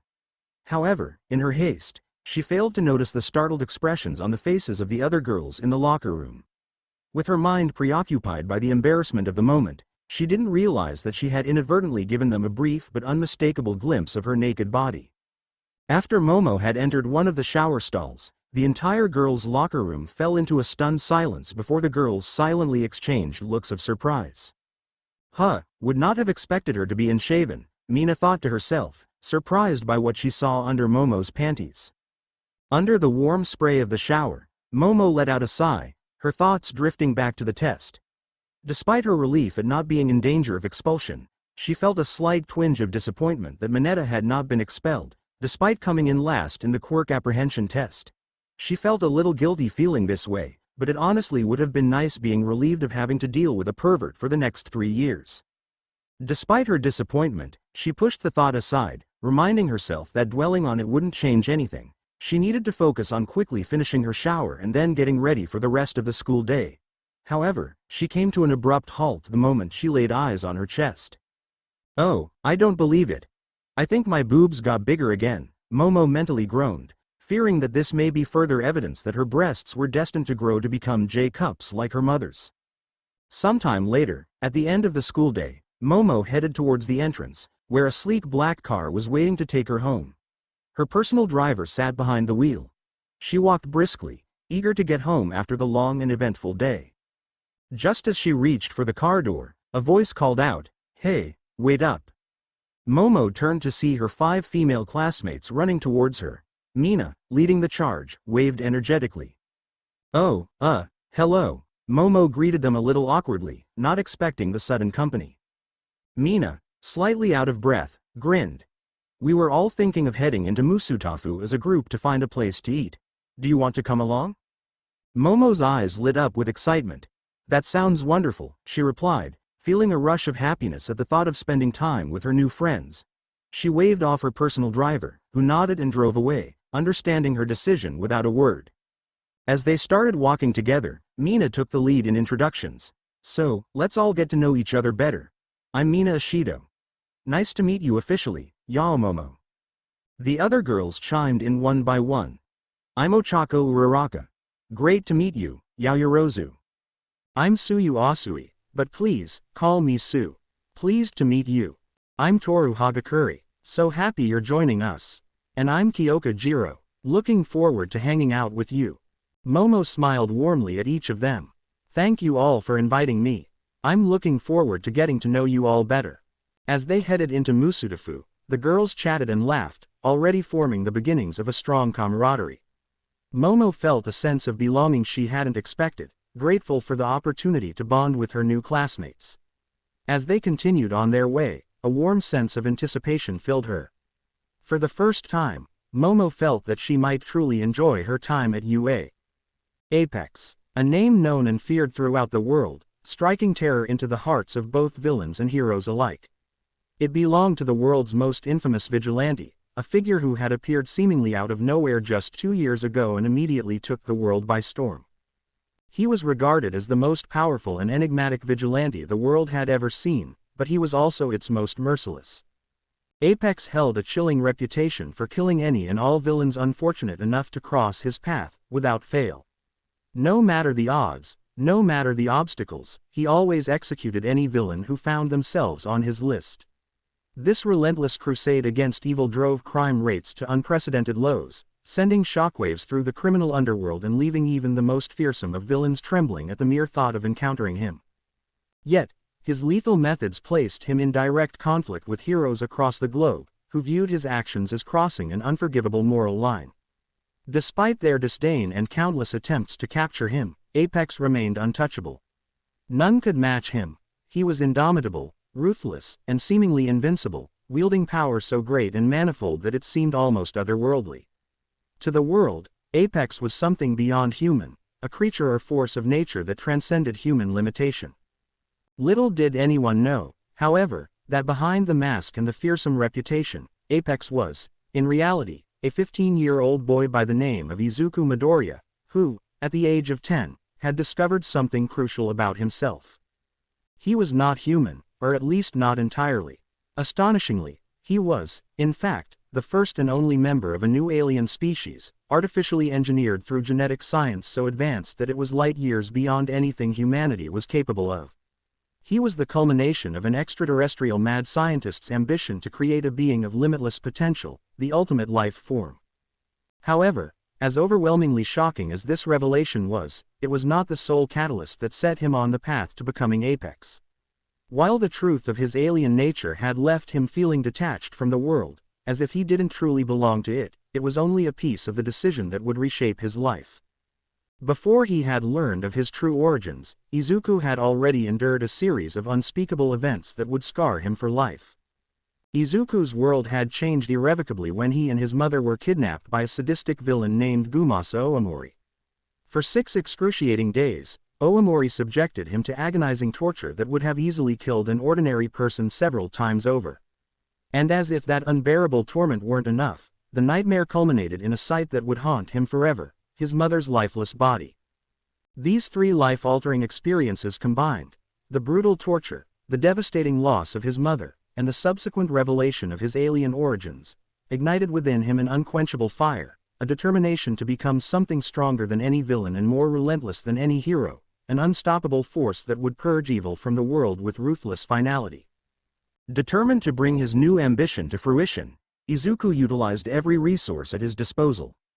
Fortunately, not long after killing his captor, Oomori, and freeing himself from his tortuous confinement, he had discovered his greatest asset: a technologically advanced alien structure hidden beneath the ground in a remote area of the woods on the outskirts of Musutafu.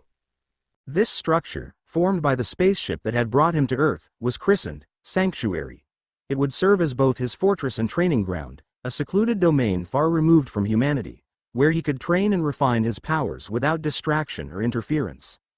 It was actually here, within the sanctuary, that Izuku had uncovered the shocking truth of his alien origins. To be more precise, Primus, the artificial intelligence that governed the sanctuary, had revealed it to him, fulfilling its programming to serve and guide the creation its alien maker had envisioned.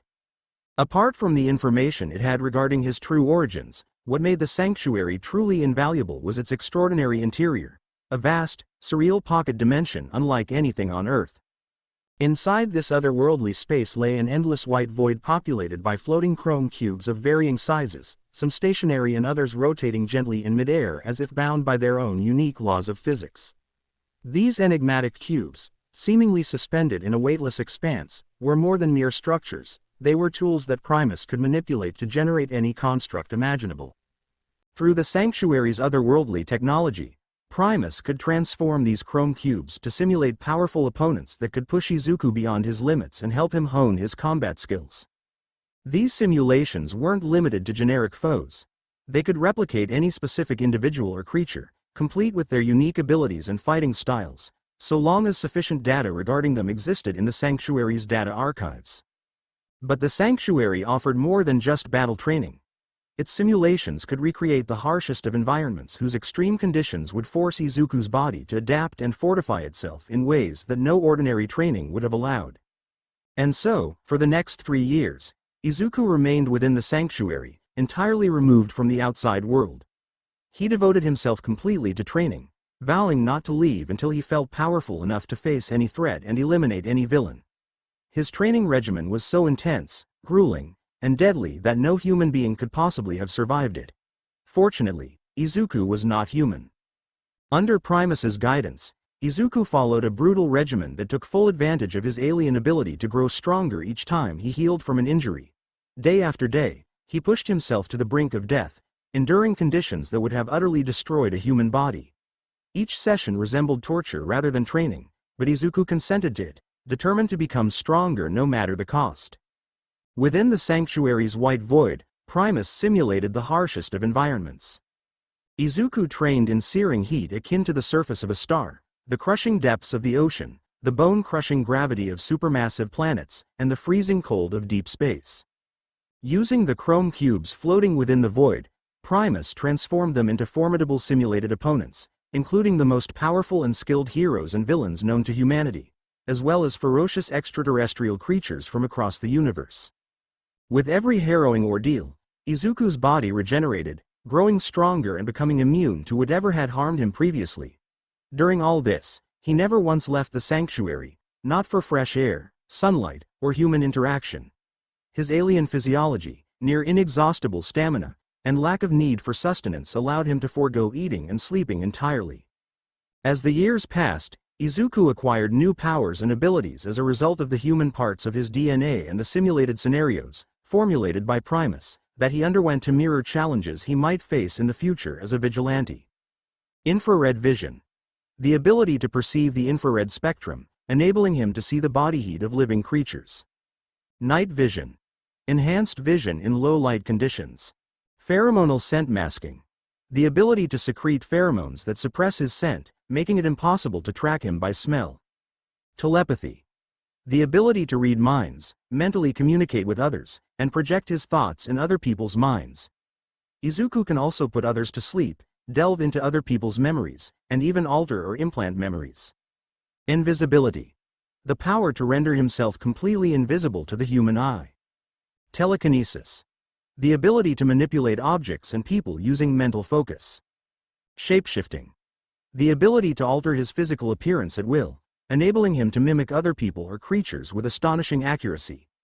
Izuku can also selectively modify parts of his body, such as changing his hair or eye color. Sixth sense. A precognitive ability to detect potential or immediate danger. This also allows him to sense emotions and intent, discern the nature and severity of threats, and identify who is in danger if it is someone he knows. This sense is directional and has a range encompassing the entire Earth. Tenebrae materia. The ability to generate a black, organic, slime-like substance from his body. Izuku can freely manipulate this substance to create clothing, tools, weapons, tendrils, and more. The slime can change color, imitate textures, and be reabsorbed into his body at will. While physical training consumed most of his time, Izuku also dedicated himself to honing his mind. Thanks to the sanctuary's ability to interface with the internet, he had access to a vast wealth of human knowledge, placing any information he desired, from combat techniques to current events, at his fingertips. Coupled with his photographic memory, this allowed him to absorb and retain information with remarkable efficiency. Under Primus's guidance, Izuku sharpened his intellect in ways traditional schooling could never provide. He mastered various martial arts styles, such as judo and boxing, and became fluent in every human language. Driven by curiosity, he also studied various alien species, many of which contributed to his own genetic makeup, further deepening his understanding of his unique origins and the universe at large. Among these species were a savage humanoid warrior race whose entire culture revolved around dying in glorious battle to achieve nirvana, akin to the Norse myth of Valhalla. Members of this species possessed the ability to grow stronger after recovering from injury. However, because they lacked significant healing factors, they often bore scars as a testament to their battles and acquired strength. An intelligent octopus-like species hailing from a watery world teeming with ravenous aquatic predators. Members of this species possessed healing factors so potent that they could fully restore their bodies from even a single cell. A green, dragon-like entity originating from an alternate dimension that inexplicably became stranded in this one. Its impervious scales and energy manipulation made it incredibly powerful. Capable of surviving in and propelling itself through the vacuum of space, it also had a unique connection to its home dimension that allowed it to siphon energy from it and project it as destructive energy beams from its mouth. By the age of 13, Izuku had reached a point where he felt ready to leave the sanctuary and begin his vigilante career as Apex. He had planned to depart within the week, confident that his years of grueling training and the incredible abilities he had cultivated would allow him to face any threat. However, his departure came sooner than planned when his sixth sense flared with an urgency he couldn't ignore. Someone precious to him was in mortal peril. Momo Yaoyorozu. Though it had been years since he'd last seen her, Izuku didn't hesitate. In that instant, he used tenebrae materia to envelop his body in black slime to form his Apex suit. A skin-tight bodysuit paired with boots and a full-length hooded cloak that draped over his shoulders, reaching down to his ankles. The suit's sleek, faceless design was completed by a mask that covered his entire head, rendering him featureless apart from the piercing intensity of his gaze. Without wasting another moment, Izuku left the sanctuary for the first time in 3 years, streaking through the night skies at supersonic speeds. His thoughts were consumed by a single purpose: saving Momo. Guided by his sixth sense, he tracked her to a dilapidated building on the outskirts of Musutafu, where he landed silently on the rooftop of a nearby building to assess the situation. Using his telepathy, Izuku probed the thoughts of her captors and discovered that Momo had been kidnapped and was being held for ransom. She was bound and gagged, but at that moment, her life wasn't in immediate danger. Deciding on a measured approach, Izuku telepathically commanded Primus to anonymously alert the police and Momo's parents to her location, ensuring help would arrive soon. But mere moments later, his sixth sense flared again, sharper and more insistent than before. The danger had escalated dramatically. Her captors, no longer content with ransom demands, were now attempting to violate her. A searing rage ignited within Izuku, overwhelming any thought of restraint. He moved without hesitation. Launching himself from the rooftop he had been standing on, Izuku hurtled toward the building like a missile, crashing through one of its walls with devastating force. The impact shook the entire structure, sending debris flying and dust billowing in thick clouds. Once the dust settled, Izuku wasted no time. He unleashed the full extent of his strength and speed, dispatching Momo's captors with brutal efficiency. In mere moments, their mangled bodies laid lifeless on the ground. Turning his attention to Momo, Izuku found her trembling, her eyes clenched shut, and her entire body tense as if bracing for the worst. A pang of guilt and sorrow struck him as he took in her state. She was terrified, and even though he'd come to save her, he couldn't help but feel responsible for not acting sooner. Steeling himself, Izuku moved with superhuman speed, freeing her from her restraints in an instant. Before leaving, he carved the name, Apex, into the floor with his laser vision, ensuring that the authorities and anyone else who learned of this incident would know his name. Then, Before Momo could open her eyes or even process the fact that she was no longer bound or gagged, he disappeared through the hole he had created, vanishing into the night sky. 2 years had passed since that night. Now 15 years old, Izuku Midoriya had become a legend. Acting as the vigilante apex, he had unleashed his fury upon the criminal underworld, slaughtering thousands of villains and striking fear into the hearts of anyone who dared to embrace a life of crime. His relentless crusade had brought crime rates worldwide to historic lows, leaving the world in an almost eerie state of peace. Yet, despite his commitment to being apex, there were moments when Izuku found his thoughts drifting back to Momo. Since that fateful night, he had made it a point to check in on her from the shadows every now and again. It was a quiet, unspoken promise to himself, to ensure she was safe, to make sure she never had to endure something like that again or be at risk of dying a meaningless death like his mother. Fortunately, she had been left untouched by the horrors of the world since then, her life carrying on relatively peacefully. Today, with the world basking in an almost unnatural peace, it was shaping up to be a slow day. Deciding to take advantage of the lull, Izuku allowed himself a rare moment of downtime. He made his way to his favorite cafe, a cozy little spot tucked away in the quieter part of the city, a place he frequented whenever he needed to unwind. Stepping inside, Izuku approached the counter and placed an order for his usual, a chocolate milkshake. The barista nodded, letting him know it would be ready shortly.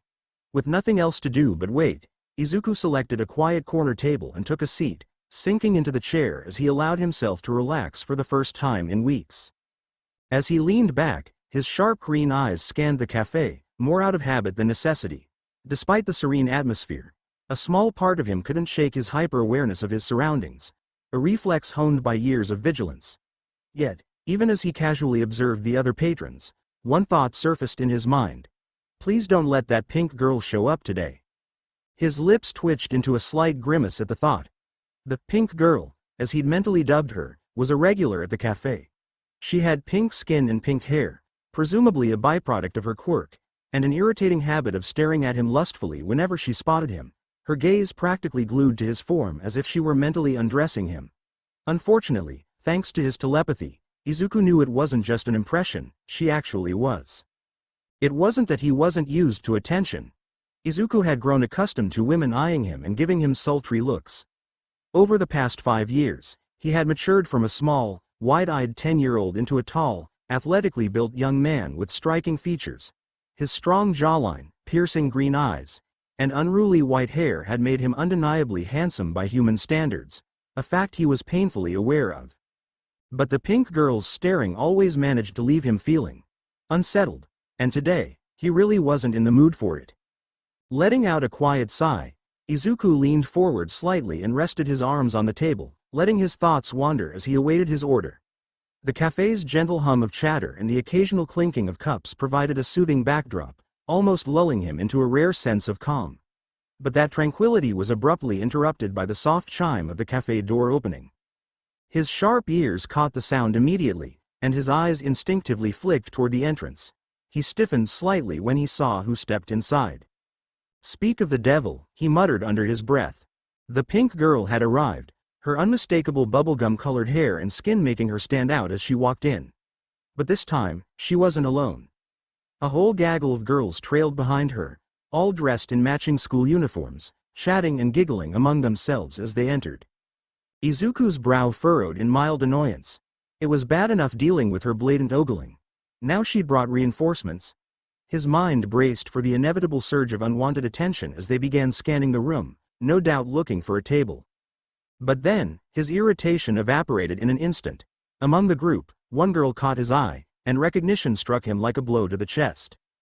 She was tall and beautiful, with a mature physique that set her apart from the others. Her long black hair was tied into a spiky ponytail, with a large strand hanging on the right side of her face. Her onyx-colored eyes were unmistakable. Izuku's eyes widened in shock, his mind racing as he stared at her. "Oh, shit," he whispered, barely audible. The streets of Musutafu buzzed with life as Momo and her new friends strolled along, their conversation lively and filled with laughter. For Momo, the sense of belonging she felt with these girls was new but warmly welcome. She had never had girlfriends before and had been without any friends her own age for 5 years. Her first true and meaningful friend, Izuku Midoriya, had mysteriously disappeared on her 10th birthday, leaving her devastated. She had never found out what had happened to him, and the pain of his absence lingered, like a wound that never fully healed. Since Izuku's disappearance, making new friends had felt impossible. The boys at her old private middle school were shallow and lecherous, and the girls were vain and cruel. They'd mocked her behind her back, inventing hurtful nicknames like Funbags McGee, Boobzilla, Tits McGillicuddy, Miss Titty Pie, and the most degrading of all, Moo Moo. As if that weren't enough, they even spread false rumors that her exceptionally large bust size was the result of breast implants. The relentless ridicule left her humiliated and painfully isolated. But here, with these girls, it felt different. They didn't leer, judge, or gossip. Instead, they were kind, genuine, and funny. For the first time in years, Momo felt her walls lowering, a tentative spark of hope flickering inside her. She could let her guard down and just enjoy herself. So, Mina began suddenly, spinning on her heel to face the group while walking backward. "Any ideas on where we should eat?" "I'm fine with anything," Ochako said brightly. "As long as it's nothing expensive." "Oh, I love anything sweet." "How about ramen?" Suyu suggested, tipping her finger against her mouth as she spoke. Her thoughtful pose made her look like she was seriously considering all the options. "Ooh, ramen sounds good."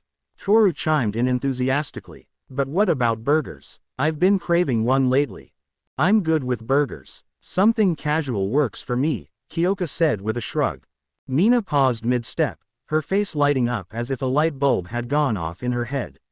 "Wait, I've got it," she exclaimed, snapping her fingers. "There's this awesome cafe just a few blocks from here. I've been going there a lot lately. It's got the best desserts, and the food's pretty great, too." "A cafe?" Momo echoed, intrigued. "Yeah, it's super cozy, and the atmosphere is great," Mina said enthusiastically. "Oh, and not only that, but there's also this super hot guy who's there a lot." The group blinked in surprise, and Toru burst into laughter. "Now you've definitely sold me. A good cafe and eye candy. Count me in."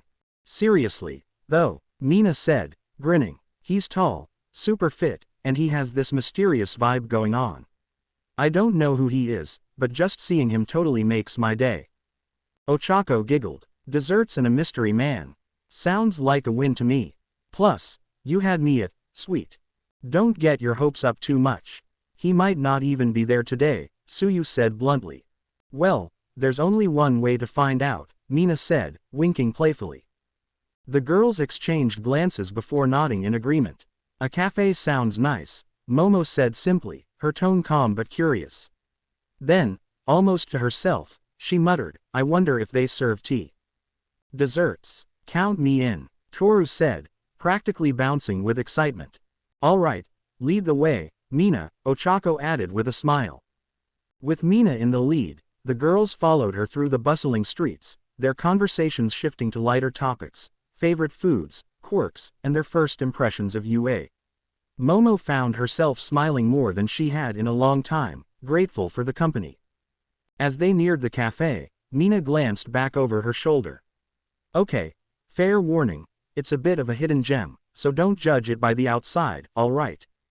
"Now I'm curious," Ochako said, leaning forward to get a better look. "It better live up to the hype," Kyoka teased, her tone playful. Mina laughed. "Oh, trust me, it will." The cafe door came into view, and as Mina pushed it open, the soft chime of the bell welcomed them inside. A wave of warmth and the comforting scent of coffee and baked goods greeted them. The interior was cozy, with rustic wooden furniture, warm-toned lights, and shelves lined with books and potted plants. The cafe buzzed softly with the chatter of patrons and the occasional clink of dishes, creating a welcoming and relaxed atmosphere. While Mina confidently strode forward without a glance, clearly familiar with the place, the other girls took their time, their eyes scanning every detail. Ochako marveled at the dessert counter filled with an assortment of colorful cakes and pastries. Suyu tilted her head curiously at the eclectic mix of paintings and photographs adorning the walls. Toru bounced on her heels, clearly excited by the charm of the place, while Kyoka's eyes flitted around, lingering on the cozy booths tucked in the corners. Mina suddenly broke their reverie by pointing toward a booth near the back. "Let's sit there," she said decisively, her tone pulling the others back to the moment. The girls followed her lead, sliding into the booth one by one. Once everyone was settled, Toru, her visible clothes shifting slightly as she adjusted her position, turned to Mina with a teasing grin. "So, is the hot guy you mentioned earlier here today?" Mina's gaze casually swept the room, and her eyes widened slightly as she spotted someone. She leaned closer to the table, lowering her voice to just above a whisper. "Oh, there he is." She pointed discreetly to a corner table by the window. The girls turned their heads subtly to look. Sitting alone at the table was a young man around their age. He had striking white hair and a muscular build, his handsome face partially shadowed as he stared out the window, lost in thought. His broad shoulders and well-defined arms gave him an imposing yet calm presence. "Dang, he is hot," Toru whispered, clearly impressed. Kyoka twirled one of her earphone jacks around her finger nervously, a light blush dusting her cheeks. "Yeah, he's pretty hot," she admitted bashfully. "He's cute," Ochako said softly, her cheeks tinged with pink. "I hope he's nice." "He is pretty handsome," Suyu said bluntly. She tilted her head slightly, her finger resting against her mouth as she studied him. "I bet he has a powerful quirk." Momo, however, said nothing. Her gaze was fixed on the young man, her dark eyes drawn to him as an unexpected sense of warmth enveloped her. There was something achingly familiar about him, as though she should know him, even though her mind insisted she didn't. Her focus lingered on his striking white hair, his sharp features, and the way he carried himself with a quiet intensity. Strange, why does he look so familiar? She wondered to herself, the words echoing in her mind. Despite her efforts, she couldn't shake the peculiar feeling growing within her. Izuku stared out the window, his head leaning against one hand, his elbow propped casually on the table. Outwardly, he appeared calm and composed, the picture of someone lost in quiet thought. But inside, his heart pounded in his chest as he tried to calm the rising panic. What the hell is Momo doing here? The moment he had noticed her among the group of girls stepping into the cafe a couple of minutes earlier, his heart had nearly stopped. He'd immediately averted his gaze, fixing it out the window as if the street beyond held the answer to all life's mysteries. His body had gone rigid, every muscle tensed in a silent effort to make himself as inconspicuous as possible. Coming to this cafe had always been a way to relax, to clear his mind while enjoying one of their amazing milkshakes. He'd chosen it specifically because it was in a quieter part of Musudafu, one he knew Momo never visited. Or at least, she hadn't until today. Izuku's thoughts raced. He hadn't seen Momo face to face in 2 years, not since the night he'd rescued her from those kidnappers. Since then, he had been watching over her in secret like a guardian angel, ensuring her safety from the shadows. Even though he had wanted to, even though the temptation to reunite and rekindle their old friendship had gnawed at him, he'd chosen to keep his distance. Friendship, he had reasoned, was a luxury he couldn't afford. Not when his life as Apex demanded unwavering focus. A single distraction, a single moment of hesitation, could mean disaster, not just for him, but for anyone who depended on him. More than that, the thought of her being drawn into his dark, dangerous world, or worse, discovering the truth about who he had become, filled him with dread. Izuku swallowed hard, guilt pooling in his stomach. He knew Momo had missed him. He had sensed it during his telepathic check-ins, brushing lightly against the edges of her mind to make sure she was okay. It wasn't invasive, just a fleeting touch to ensure her safety and well-being. But even in those brief moments, he could feel her loneliness, the way her thoughts would occasionally wander back to memories of their childhood. Those moments haunted him, a painful reminder of the bond they'd shared and the hurt his absence had caused. And yet, despite knowing how much she missed him, the fear of involving her into his perilous world kept him at arm's length. Until now, that decision had worked. He had kept tabs on her from afar, making sure she was safe and thriving. He knew through her thoughts that she planned to attend UA, a sign that she was chasing her dreams, and that knowledge had brought him some small comfort. But what he hadn't anticipated was Mina Ishido, the pink girl who frequented this cafe and often stole lecherous glances at him, also being a future UA student. If he had known that, he would have chosen his hangouts more carefully. And now, here she was, mere meters away, sitting at a table with her new friends. Friends. That was something, at least. Despite the loneliness he had sensed in her before, she was building connections. That realization brought him a small sense of relief, even as it made the distance he had imposed on himself sting a little less. He took a deep breath, his shoulders relaxing slightly. She won't recognize me, he reassured himself. He had changed so much since they were 10. His hair, once dark and unruly, was now stark white, and his physique, once unassuming, had become muscular and imposing. He looked like a completely different person. Just as he started to feel the tension leave his body, a cheerful voice rang out from the counter. Izuku Midoriya. The words hit him like a thunderclap. His heart stopped, and his stomach dropped as the barista called out his full name loud enough for the entire cafe to hear. For a moment, time itself seemed to freeze. The group of UA girls at the nearby table shifted slightly, one of them snapping her head toward the counter, her eyes widening in startled recognition as if trying to confirm what she'd just heard. Oh crap, the words echoed in Izuku's mind, his chest tightening as panic clawed its way up his throat. Momo snapped her head toward the counter, her eyes wide in startled recognition. Wait, what? She thought, her heart skipping a beat. Did I hear that right? Did the barista just say, Izuku Midoriya? Her gaze shifted back to the white-haired teen sitting by the window, the one Mina had pointed out earlier. The one who filled her with an inexplicable sense of familiarity. She watched as he stood up, his movements deliberate yet unassuming, and walked to the counter.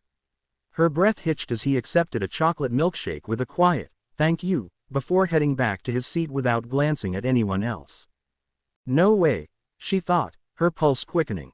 That name, and now this guy. Could it really be him? Before she could delve further into her racing thoughts, Mina's voice cut through the air. Oh yeah, that reminds me, Mina said suddenly, her tone animated as she leaned forward, referencing the barista's recent call. His name's Midoriya. He always comes here and orders milkshakes, every single time. She grinned, tapping her chin thoughtfully. Maybe we should order some milkshakes too. What do you guys think? Momo barely heard Mina, her mind stuck on the name. His name's Midoriya, Izuku Midoriya. Her heart thudded loudly in her chest as memories of her childhood flashed through her mind. It couldn't be, could it? You know what? Mina added with a mischievous glint in her eye, breaking into a wide grin. I think today's the day I finally talk to that cutie. However, before Mina could make a move, Momo abruptly shot to her feet, startling her classmates in the booth. Her focus didn't waver, her eyes stayed locked on the white-haired teen, the name Izuku Midoriya echoing in her mind. Hey, Momo, Mina called after her, her tone laced with confusion as the other girls exchanged surprised glances. But Momo didn't stop. Her legs carried her toward the table where the white-haired boy sat, her heart pounding in her chest with every step. Izuku sat back down at his table, the chocolate milkshake cool against his fingers. He stared at the cup for a moment, his reflection faintly visible on its glossy surface, before squeezing his eyes shut in frustration. Damn it, damn it, damn it. Why the hell did I have to put the order under my actual name? He mentally berated himself, gripping the edge of the table tighter than necessary. The moment the barista had called his name, his heart had nearly stopped, and now his thoughts were spiraling. I should have just walked out of the cafe instead of getting my order. But then again, that would have been a disaster too. The barista would have kept calling his name, drawing even more attention to him. The mere thought made his stomach twist. Taking a shaky breath, he tried to reassure himself. Maybe she didn't hear it. Yeah, maybe Momo didn't even notice my name being called. She was probably too distracted by her friends to have paid any attention. Calm down, he told himself again, his heartbeat slowing slightly. With a quiet exhale, he leaned forward, grabbed the straw, and took a sip of his milkshake. The rich, chocolate flavor was just starting to soothe his nerves when a soft, feminine voice broke through the faint chatter of the cafe. Excuse me. Izuku's eyes snapped open at the sound, his gaze instinctively locking onto the window in front of him. Clear as day, he saw her reflection, Momo Yaoyorozu, standing right behind him. His breath caught, and he choked on the sip he had been taking. He sputtered, nearly dropping the milkshake as he scrambled to keep from making a bigger scene. Oh no, I'm so sorry, Momo exclaimed, her voice tinged with alarm as she stepped closer, her hands fluttering in concern. "Are you all right?" Izuku coughed a few more times, his face turning red as he waved a hand to signal he was fine. After another moment of sputtering, he managed to get his breathing under control and set the milkshake down on the table. I'm okay," he croaked, his voice still a little hoarse. He then hesitantly turned his head to look at her, and the moment their eyes met, Momo froze. Her breath caught as she stared into his eyes, gorgeously vibrant, impossibly green, like glittering emeralds catching the light. Wow! His eyes, they're like gems, she thought, momentarily captivated. Then the thought hit her like a bolt of lightning as recognition flickered in her eyes. There's no doubt about it. It has to be him. Realizing she had been staring, Momo blinked rapidly and straightened, her cheeks warming slightly. "Oh, I'm sorry," she said quickly, clearing her throat as she tried to compose herself. She hesitated, then asked, "But, would your name happen to be Izuku Midoriya?" Izuku stiffened, forcing himself to remain calm. "Yes, it is," he replied cautiously, keeping his tone neutral. Momo's heart skipped a beat at his confirmation, but before she could speak, Izuku added, "And who are you? Have we met somewhere before?" At this, Momo's bright demeanor dimmed, her expression growing sullen. She hesitated, looking down at the floor as if searching for the courage to speak. "My name is Momo Yaoyorozu," she finally said softly. Her voice wavered slightly as she glanced up at him, her gaze uncertain. Do you remember me?" she asked, her tone hesitant, almost as if afraid of the answer. Izuku froze for a moment, the question hanging heavily in the air. He considered his options. On one hand, he could claim not to remember her, sparing himself the complications of reopening old connections, but it would undoubtedly hurt her. On the other hand, admitting he remembered her would likely make her happy, but it might lead to unforeseen complications in the future. After a brief internal debate, Izuku made his decision. Feigning surprise, he blinked, his brow furrowing slightly. "Momo Yaoyorozu," he repeated, his tone carefully laced with uncertainty, as though he was struggling to place the name. "From when we were kids." Momo's face lit up with a delighted smile, her earlier unease vanishing in an instant. "Yes, it's me," she exclaimed, her voice filled with excitement but soft enough not to disturb the other cafe patrons. "We were the best of friends growing up." Her words hit Izuku like a punch to the gut, the weight of her sincerity tightening his chest. Guilt and regret churned within him, but he kept his composure. Forcing a smile, he let his gaze flicker over her, as though taking her in for the first time. "Wow," he said, his tone warm with feigned amazement. "I hardly recognized you. You've grown so much since the last time we saw each other." Before Momo could respond, Izuku stood up from his chair. Momo's breath caught as she realized just how tall he was. At 5'8", she was tall for her age and used to towering over most of her peers. But now, Izuku, the same age as her, stood at an imposing 6'6". For a moment, Momo simply stared, marveling at the height difference she hadn't noticed earlier when he walked to the counter. "You've changed a lot too," she finally said, her voice tinged with awe. Izuku smiled and nodded. "It's nice to see you again," he said before stepping forward and pulling her into a friendly hug. Momo's eyes widened in surprise as her body stiffened. Her cheeks flushed a deep pink when her large, soft breasts pressed against his broad, muscular chest. She froze for a couple of seconds before regaining her composure and tentatively wrapping her arms around him, returning the hug. Behind her, the faint sound of giggling reached her ears. Momo's classmates at the booth were watching, clearly amused. She ignored them, though her cheeks darkened slightly with embarrassment. After a moment, they broke the hug, stepping back from each other. Momo looked up at him, her expression a mix of wonder and disbelief. "I can't believe it's really you," she said softly, her voice trembling with emotion. "I never thought I'd see you again." Izuku rubbed the back of his neck, glancing away briefly. "Yeah, same here," he admitted, his tone quiet but sincere. He glanced back at his table, then gestured to the empty seat across from him. "Do you want to sit down? We could catch up." Momo's smile returned, warm and bright. "I'd like that," she said with a nod. The two moved to the table and took their seats across from each other. As they settled in, The lively hum of the cafe seemed to fade into the background, leaving only the quiet weight of their shared history between them. Momo's posture was poised yet warm, her dark eyes brimming with curiosity as she studied Izuku, as though struggling to believe he was truly there. "So much has changed," she began softly, her voice laced with wonder.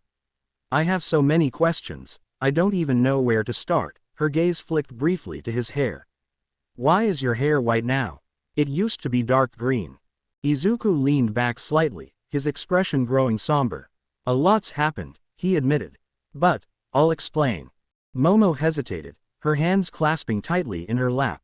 "I heard about the car crash and how you and your mother went missing," she said, her voice faltering. "My parents and I were informed by the police that it may have been caused by a villain attack." Her voice broke slightly, and she swallowed hard before continuing. "I was so scared, Izuku. I thought you and your mom might have been killed, but I never knew for sure." Not knowing was unbearable. Izuku's chest tightened. He exhaled slowly, willing himself to stay composed as he nodded. "It was a villain attack," he confirmed quietly. "We were kidnapped, my mom and I." Momo's eyes widened in shock, her breath catching. "Kidnapped?" He nodded again, his voice steady but heavy.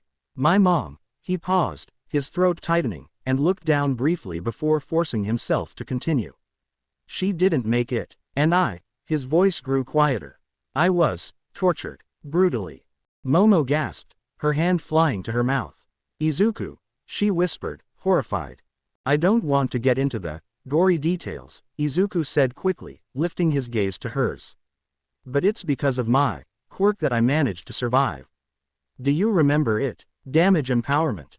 Momo nodded, her gaze steady, her expression unreadable as she listened.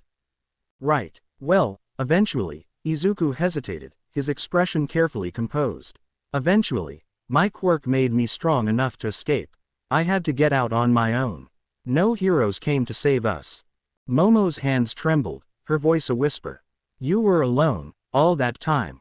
Izuku nodded solemnly. "The stress of everything, the torture, the fear, it changed me in more ways than one. That's why my hair turned white. It's called Kanedi's Subata, stress-induced whitening of the hair." Momo stared at him, stricken. Tears welled in her eyes, threatening to spill over. "Izuku, I'm so sorry. You didn't deserve all that pain." Her voice cracked as she spoke. Izuku's expression softened, and he leaned forward slightly. "Hey, don't cry," he said gently, his tone soothing. "It's okay now. I'm here. I'm all right." He offered her a small, reassuring smile, and after a moment, she nodded, wiping her eyes and taking a deep breath. Once she composed herself, Momo looked at him earnestly. After all of that, what happened? Where did you go?" Not wanting to reveal the truth, Izuku hesitated for a fraction of a second before answering. "I ended up in an orphanage," he said, his voice calm but with an edge of hesitation. He hated lying to her, but the truth wasn't something he could share, not ever. "I was shuffled from one home to another for a while. Eventually, when I got old enough, I got permission to live on my own." Momo's heart broke at the weight in his voice. "I'm so sorry," she murmured again, her voice thick with emotion. Izuku reached across the table and gave her hand a light squeeze. "Don't be. I survived, and I'm still here. That's what matters." Momo swallowed hard, her fingers trembling slightly under his touch. She took a deep breath and shifted the conversation, her tone softening. "Well, I guess it's my turn now. You've been through so much, but," her lips curved into a faint smile. "You're not the only one who's changed." Izuku tilted his head slightly, feigning curiosity. "Oh." Momo straightened in her seat, her tone brightening. "I'm attending UA now, Japan's most prestigious hero school." Izuku's eyes widened in mock surprise. "UA, really? That's amazing, Momo." She nodded, her smile warm but tinged with emotion. "Your disappearance," her voice softened, her gaze lowering slightly. "It's what inspired me to become a hero. I wanted to help people the way I couldn't help you." Izuku's heart ached at her words, but he kept his smile in place, nodding in acknowledgement. "You're going to be a great hero, Momo," he said sincerely. Momo's smile returned, brighter this time, and for a moment, the weight of the past seemed to lift between them. The quiet buzz of the cafe gradually came back into focus as the two sat together, the years of separation slowly being bridged by their words. But just as the moment settled, Izuku's sixth sense suddenly flared to life, a sharp, jarring sensation that sent a ripple through his entire body. It wasn't painful, but it was impossible to ignore. It was like a faint, invisible thread tugging at his consciousness, urging him to move, to act. A villain attack, far away. His mind focused on the sensation. He couldn't see it, couldn't hear it, but he knew it was happening, somewhere beyond Japan's borders. His sixth sense couldn't pinpoint exact locations, but the magnitude of the danger was enough to make his heart clench. America, Europe, somewhere far, no doubt.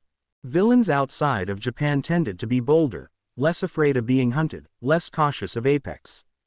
Despite the terror Izuku had instilled in the underworld worldwide, there were still those foolish or desperate enough to rise up. Forcing his expression to remain calm, Izuku quickly pulled out his phone and checked the time.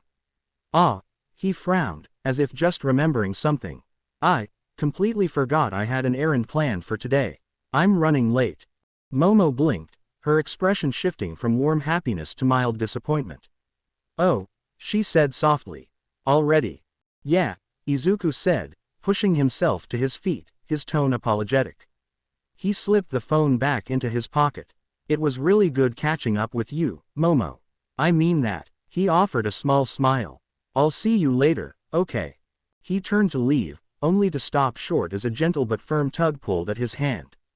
Wait, Izuku froze, glancing down to see that Momo had risen from her seat and clasped his hand with both of hers. Her dark eyes searched his face, earnest and hopeful. Can we exchange numbers? She asked softly. I really don't want this to be the last time we talk.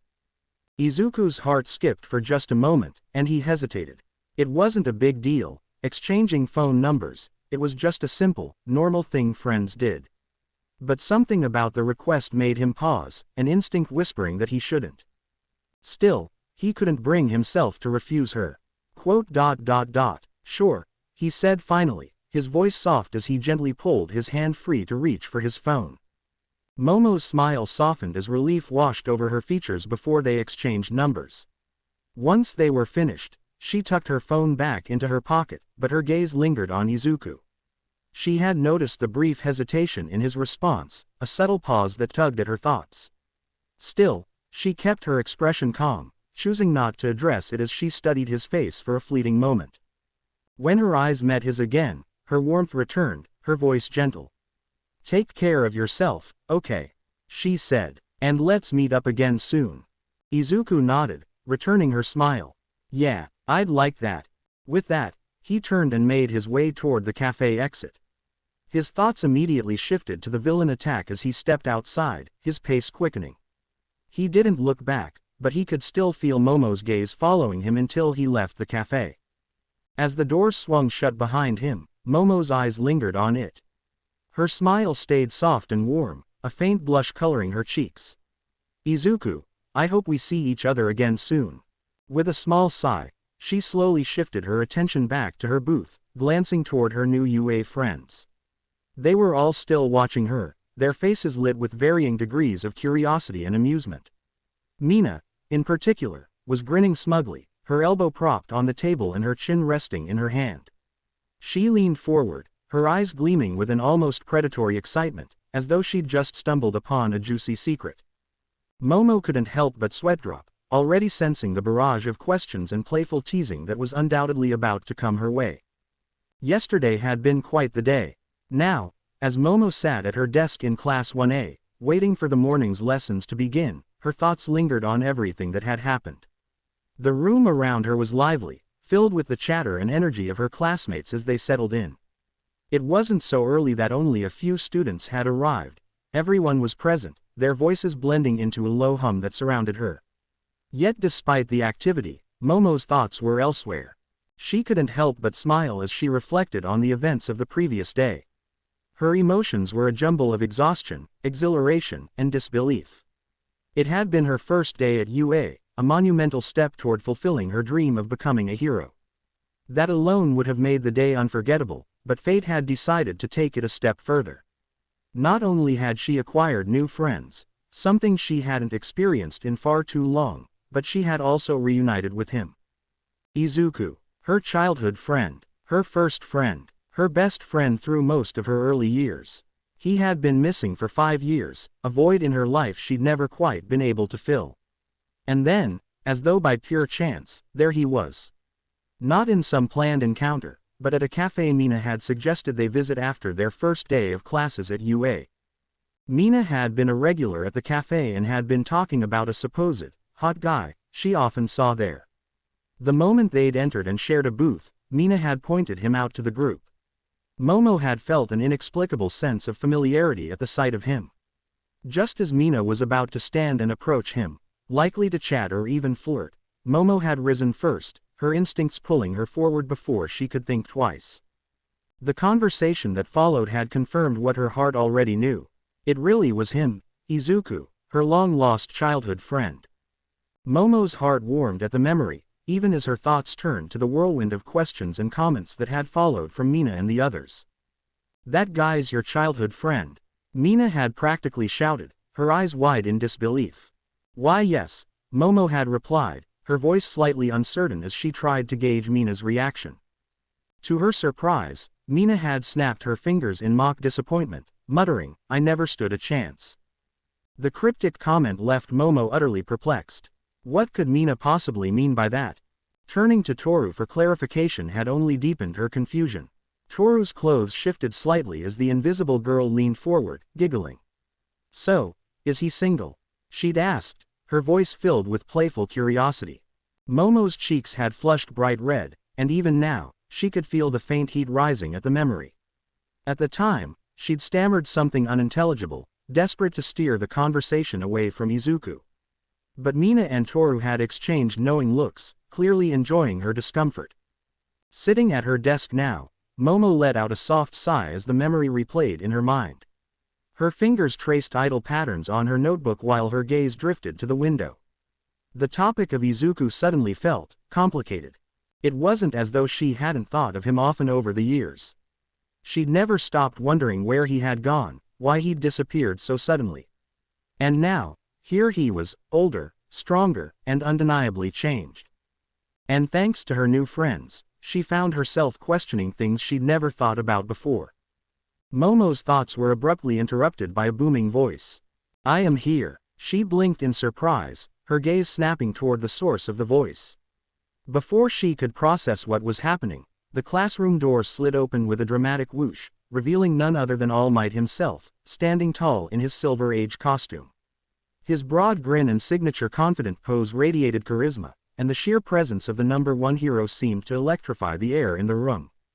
Coming through the door like a hero, All Might declared, his deep voice echoing across the classroom as he stepped inside. The class erupted in awe. "Whoa, it's really him!" One student exclaimed, eyes wide with excitement. "Is that his Silver Age costume?" Another asked, tilting their head in curiosity. "It looks retro," someone murmured, sounding impressed. "I'm getting goosebumps just looking at him," another whispered in amazement. The room buzzed with excitement as All Might strode confidently to the front of the classroom, his booming laugh echoing over the chatter. "Welcome to the most important class in UA. Hi," he began, his deep voice commanding attention. "Think of it as harrowing 101. Here, you will learn the basics of being a pro and what it means to fight in the name of good." He continued, striking a dramatic pose, his muscles flexing in perfect synchronization with his powerful delivery. "Let's get into it," he declared, his enthusiasm palpable. "Today's lesson." He reached behind him and pulled out a large card emblazoned with the word, "Battle." "We'll pull no punches," he finished, holding the card aloft dramatically. A savage grin spread across Bakugo's face as the meaning became clear. "Fight training," he said, his voice filled with raw anticipation. "Battle," Momo murmured, her voice tinged with both surprise and concern as her gaze flicked between All Might and the card in his hand. All Might's grin widened as he addressed the entire class. "But one of the keys to being a hero is," he drew out the word dramatically, his heroic voice commanding attention, "looking good." With a sweeping gesture, he pointed toward the wall on the right side of the classroom. Everyone's eyes followed as the wall began to shift. A soft mechanical hum filled the air, and several metallic suitcases with large green numbers slowly emerged from hidden compartments. "These were designed for you," All Might announced, his tone steady and proud, "based on your Quirk registration forms and the requests you sent in before school started." The room buzzed with excitement. Whispers and exclamations rippled through the students as they stared at the gleaming suitcases now fully in view. The class erupted in a collective gasp, followed by cheers of "costumes." "Get yourselves suited up," All Might declared, his voice commanding but encouraging, "and then meet me at Training Ground Beta." "Yes, sir," the students responded in unison, their voices filled with eagerness. "This is it, our first step to being real heroes," Momo thought, her fists clenching in determination, her enthusiasm palpable. 10 minutes later, the sun shone brightly over Ground Beta, the sprawling training course designed to emulate a standard urban area. Streets crisscrossed between towering buildings, some of which contained monitoring rooms in their basements to oversee indoor exercises. Located within the prestigious UA High School, Ground Beta stood ready to challenge and hone the skills of the young heroes in training. At the entrance to the grounds, All Might stood tall, his Silver Age costume gleaming under the sunlight. His hands rested firmly on his hips, exuding the confidence and authority of the #1 hero. The urban environment stretched out before him, buzzing with the potential of what was to come. The shadowed hallway leading to Ground Beta stirred with movement. The faint sound of footsteps echoed, growing louder as the students of Class 1A began to emerge. One by one, their silhouettes became clearer, stepping from the shadows into the light. Each was clad in their newly crafted hero costumes, the designs reflecting their unique personalities and abilities while brimming with practicality. All Might's grin widened as he watched the students approach, their colorful costumes glinting under the bright sunlight. "They say that clothes make the pros, young ladies and gentlemen," he said, his booming voice carrying across the training grounds. "And behold, you are the proof." The students stepped fully into view, their faces alight with a mix of excitement and determination. All Might's gaze softened briefly, pride evident in his eyes. Straightening his posture, he raised his voice once more. "Take this to heart. From now on, you are all." He paused as the last student emerged, completing the group now gathered before him. "Heroes in training," he declared, his voice ringing with conviction. "This is getting me all revved up," All Might exclaimed, his grin widening as he swept his gaze across the gathered students from left to right, taking in each of their costumes. "You all look so cool." Crossing his arms over his chest, his energy seemed to brim even brighter as he added, "Now, shall we get started, you bunch of newbies?" The clothing allowance at UA High School was a unique perk. Before enrolling, each student had submitted their Quirk registration forms, which detailed not only their Quirk's capabilities but also included their physical measurements and any desired costume designs. These forms were sent to an exclusive clothing company affiliated with the school, tasked with crafting state-of-the-art hero costumes tailored to each student's specifications. For Momo, the process had been anything but straightforward. After inheriting One for All, in addition to her creation Quirk, Momo realized she needed to update her Quirk registration form. However, the secrecy surrounding One for All made this a delicate matter. She couldn't allow anyone to know she had 2 Quirks. Instead, she had to frame One for All as a natural extension of her creation Quirk. Fortunately, a quick phone call with All Might had eased her concerns. To her surprise, the process of updating a Quirk registration form was surprisingly flexible. All Might explained that it wasn't uncommon for people to discover new facets of their Quirks as they matured, and revisions were permitted once or twice to reflect these discoveries. This leniency worked to her advantage. Momo successfully updated her registration to include One for All as an application of her existing Quirk. She described it as an ability to use her body's lipids not only to create non-living matter but also to generate strength-enhancing energy. With this explanation, her secret remained safe. The next step had been designing her hero costume. As part of the process, she had to take and submit her measurements, including her bust, waist, and hip sizes, B103, W61, H93, which she found embarrassingly personal to record. Her initial costume design was practical but undeniably revealing. It featured a high-collared, sleeveless crimson leotard with silver accents, open from her neck to just below her navel. This design allowed for maximum skin exposure, critical for the proper use of her quirk. It also included calf-length red boots with sharp dips, 2 gold utility belts, and a thinner strap around her upper chest to hold her books on composition information. When Momo presented the design to her parents, her father had been aghast. He forbade her from submitting such a revealing costume, describing it as unsuitable for his daughter. While Momo herself wasn't thrilled about the idea of wearing something so immodest, she had struggled to find a more practical alternative that accommodated her quirk.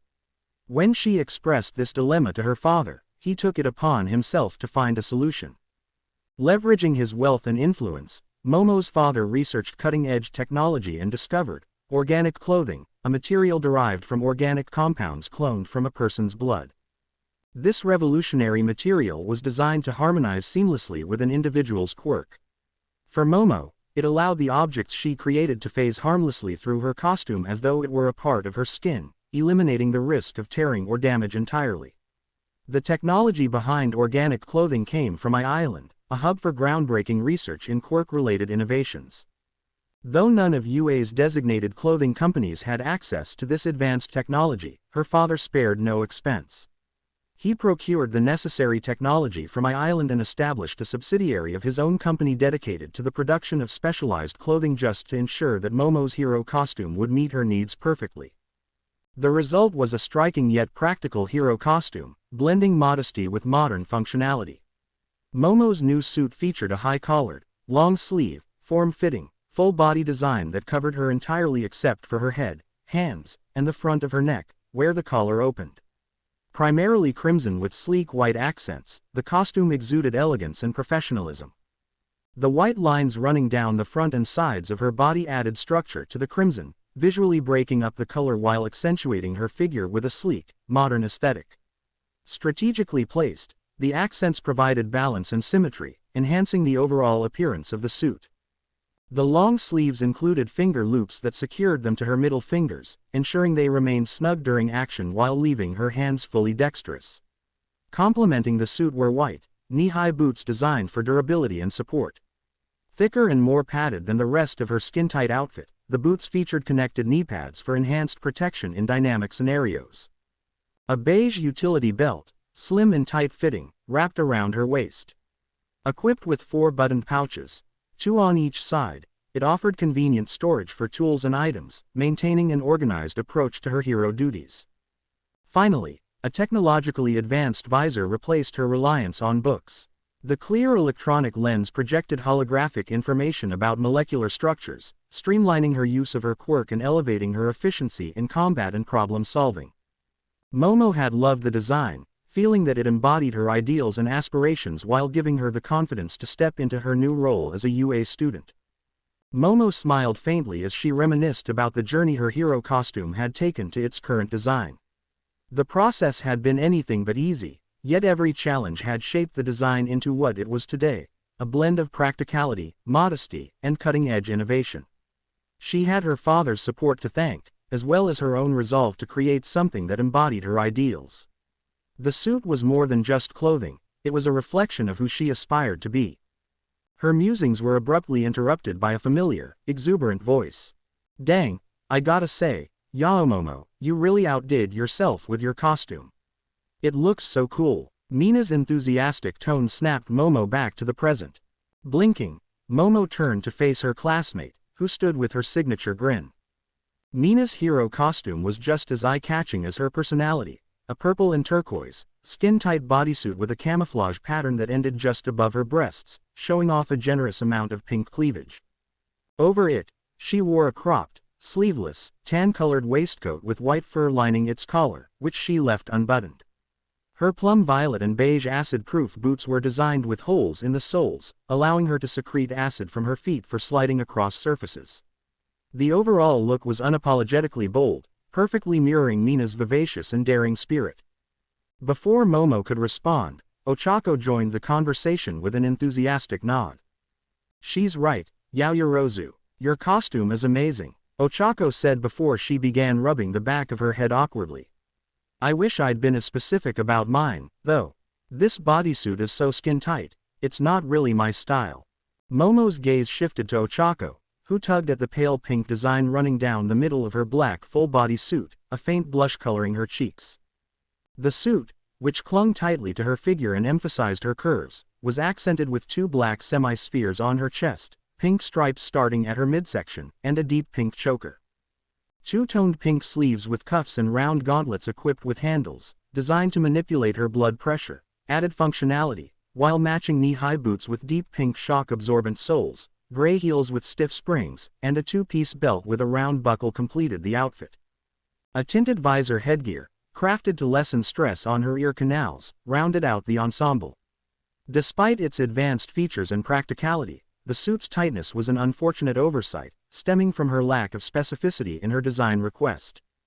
"It's definitely functional," Ochako added with a sigh, "but I wish it didn't feel like I was wearing shrink wrap." Momo chuckled softly at Ochako's lament, her warm smile lingering as the lively chatter between her classmates filled the air. Just as she began to reflect on the variety of hero costumes around her, a voice from nearby broke through the noise, abruptly pulling her attention. "I love this school." The unexpected exclamation drew Momo's attention, and she turned in the direction of the voice. Her gaze landed on Mineta, who was staring unabashedly at her, Mina, and Ochako. His eyes gleamed with a lecherous excitement, and his expression left no doubt as to what he found so captivating, the tight-fitting designs of their hero costumes. The realization hit Momo like a cold wave, her stomach twisting in revulsion. Blue vertical lines seemed to descend across her face, illustrating her immediate disgust. She turned her eyes away, unwilling to linger on his perverted behavior. Before she could dwell further, a commanding voice rang out, cutting through the murmur of the class. "Now that you're ready, it's time for combat training." All Might's booming announcement drew everyone's focus, the energy in the air shifting as the students prepared themselves for whatever their teacher had in store for them. Momo straightened, forcing herself to push aside the lingering discomfort. Tenya raised his right hand in perfect form, his posture rigid. "Sir," he called out, immediately drawing All Might's attention. All eyes turned to Tenya, clad in his hero costume. His dark blue one-piece suit was accented with lightweight, pale silver armor pieces, a chest plate, a metal collar, vambraces that extended past his elbows, and a helmet that completely covered his face. The helmet's design was both sleek and functional, featuring a sharp bever for ventilation, curved horns behind the ears, and a spike protruding from the back.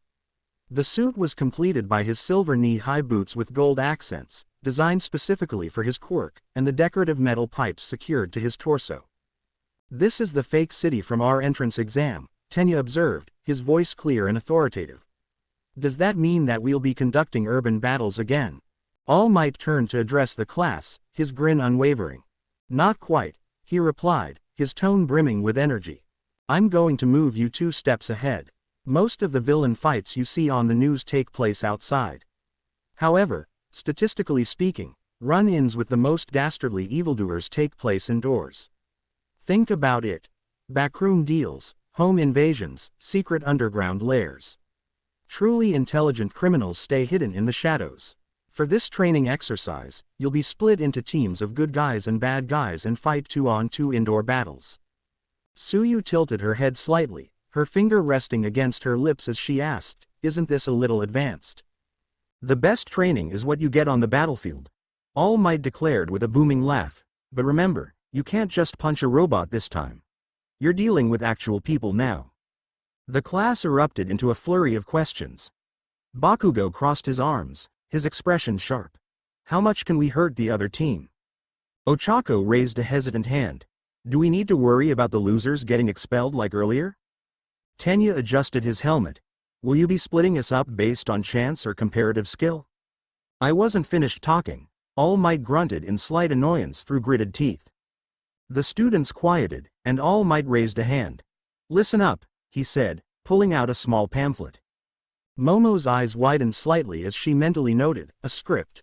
"The situation is this," All Might continued, glancing at the pamphlet. "The villains have hidden a nuclear missile somewhere in their hideout. The heroes must try to foil their plans. To do that, the good guys either have to catch the evildoers or recover the weapon. Likewise, The bad guys succeed if they protect their payload or capture the heroes. With that, All Might tucked the pamphlet away and presented the students with a yellow box labeled Lots in bold black letters. Time's limited, and we'll choose teams by drawing lots. Tenya raised a hand again. Isn't there a better way? Before All Might could respond, Momo spoke up, her tone calm and reasoned. In real life, pros often have to team up with heroes from other agencies on the spot, based on circumstance rather than preference. That may be the reasoning behind drawing lots. Tenya nodded, adjusting his stance. Yes, I see. Life is a random series of events. He bowed respectfully toward All Might. Excuse my rudeness. All Might turned his back to the class, pumping his fist in the air as he exclaimed, no sweat. Let's draw. The students then began approaching the yellow box one by one, each drawing their lot with a mix of nervousness and anticipation. When Momo's turn came, she stepped forward calmly, dipping her hand into the box and pulling out a folded slip of paper. She then unfolded the slip of paper in her hand and glanced at the letter written on it. Team A, she murmured to herself, noting the result. She then stepped aside to let the next person take their turn. As the last student drew their lot, the class began moving to find their matching teammates. Momo scanned the crowd, her eyes seeking the person holding the matching letter. A moment later, she spotted them, her partner already heading toward her with an easy stride. Once all the students had paired up, the teams were as follows. Team A.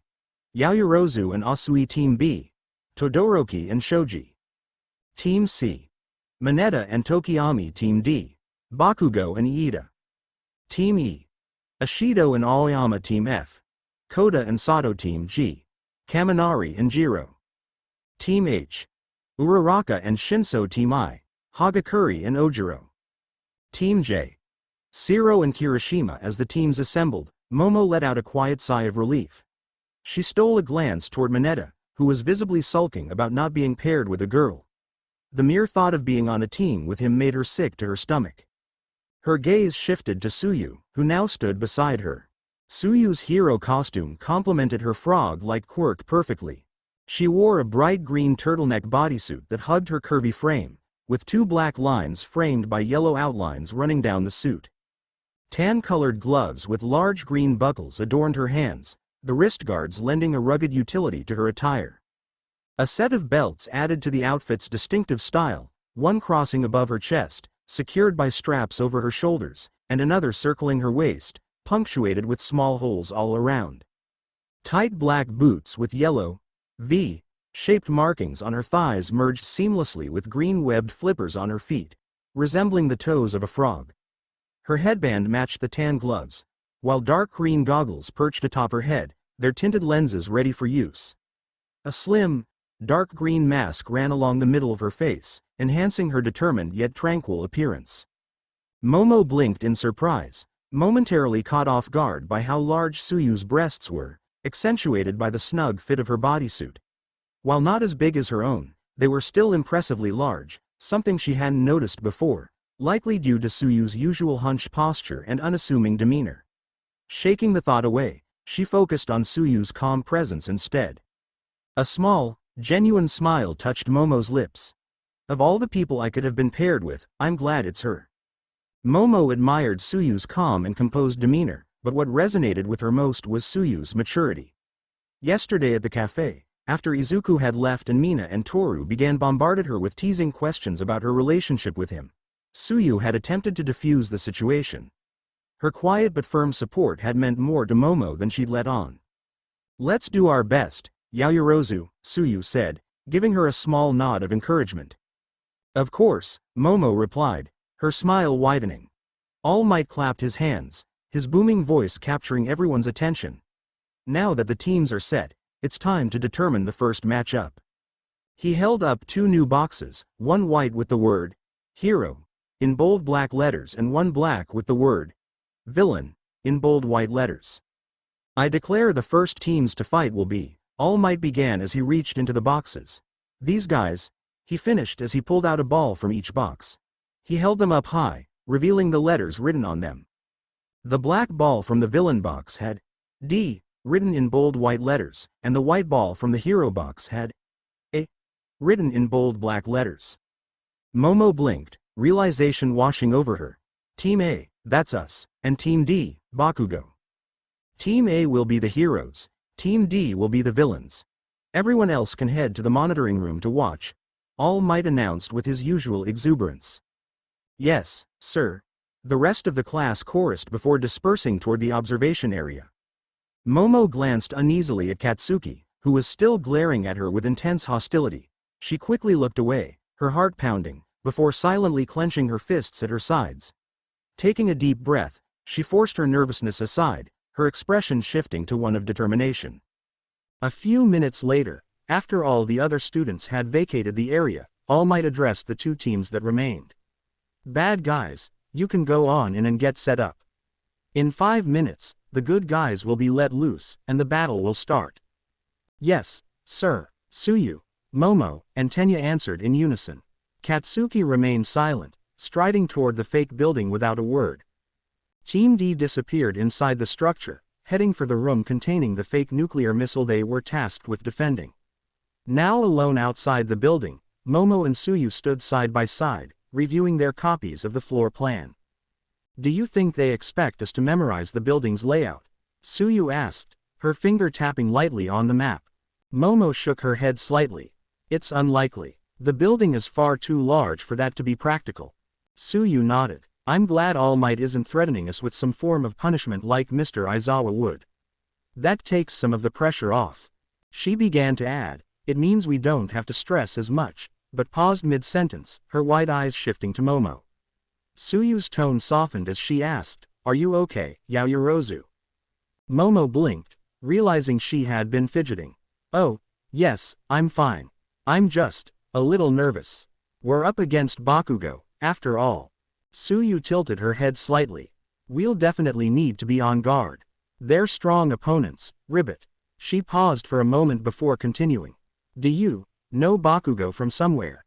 Momo blinked in surprise at the question. Yes, actually. He and I have known each other since early childhood. We weren't friends and he's always been a bit of a nuisance, to be honest. His quirk is incredibly powerful and destructive. She exhaled, her brows knitting in concentration. We'll need to think strategically if we want to stand any chance of winning. Before Tsuyu could respond, All Might's booming voice rang out over the intercom system, audible both inside and outside the fake building. All right, let's begin the indoor combat training. Team A and Team D, your time starts now. I hope you guys enjoyed this video and make sure to like and subscribe to the channel. Now we will see you in the next video.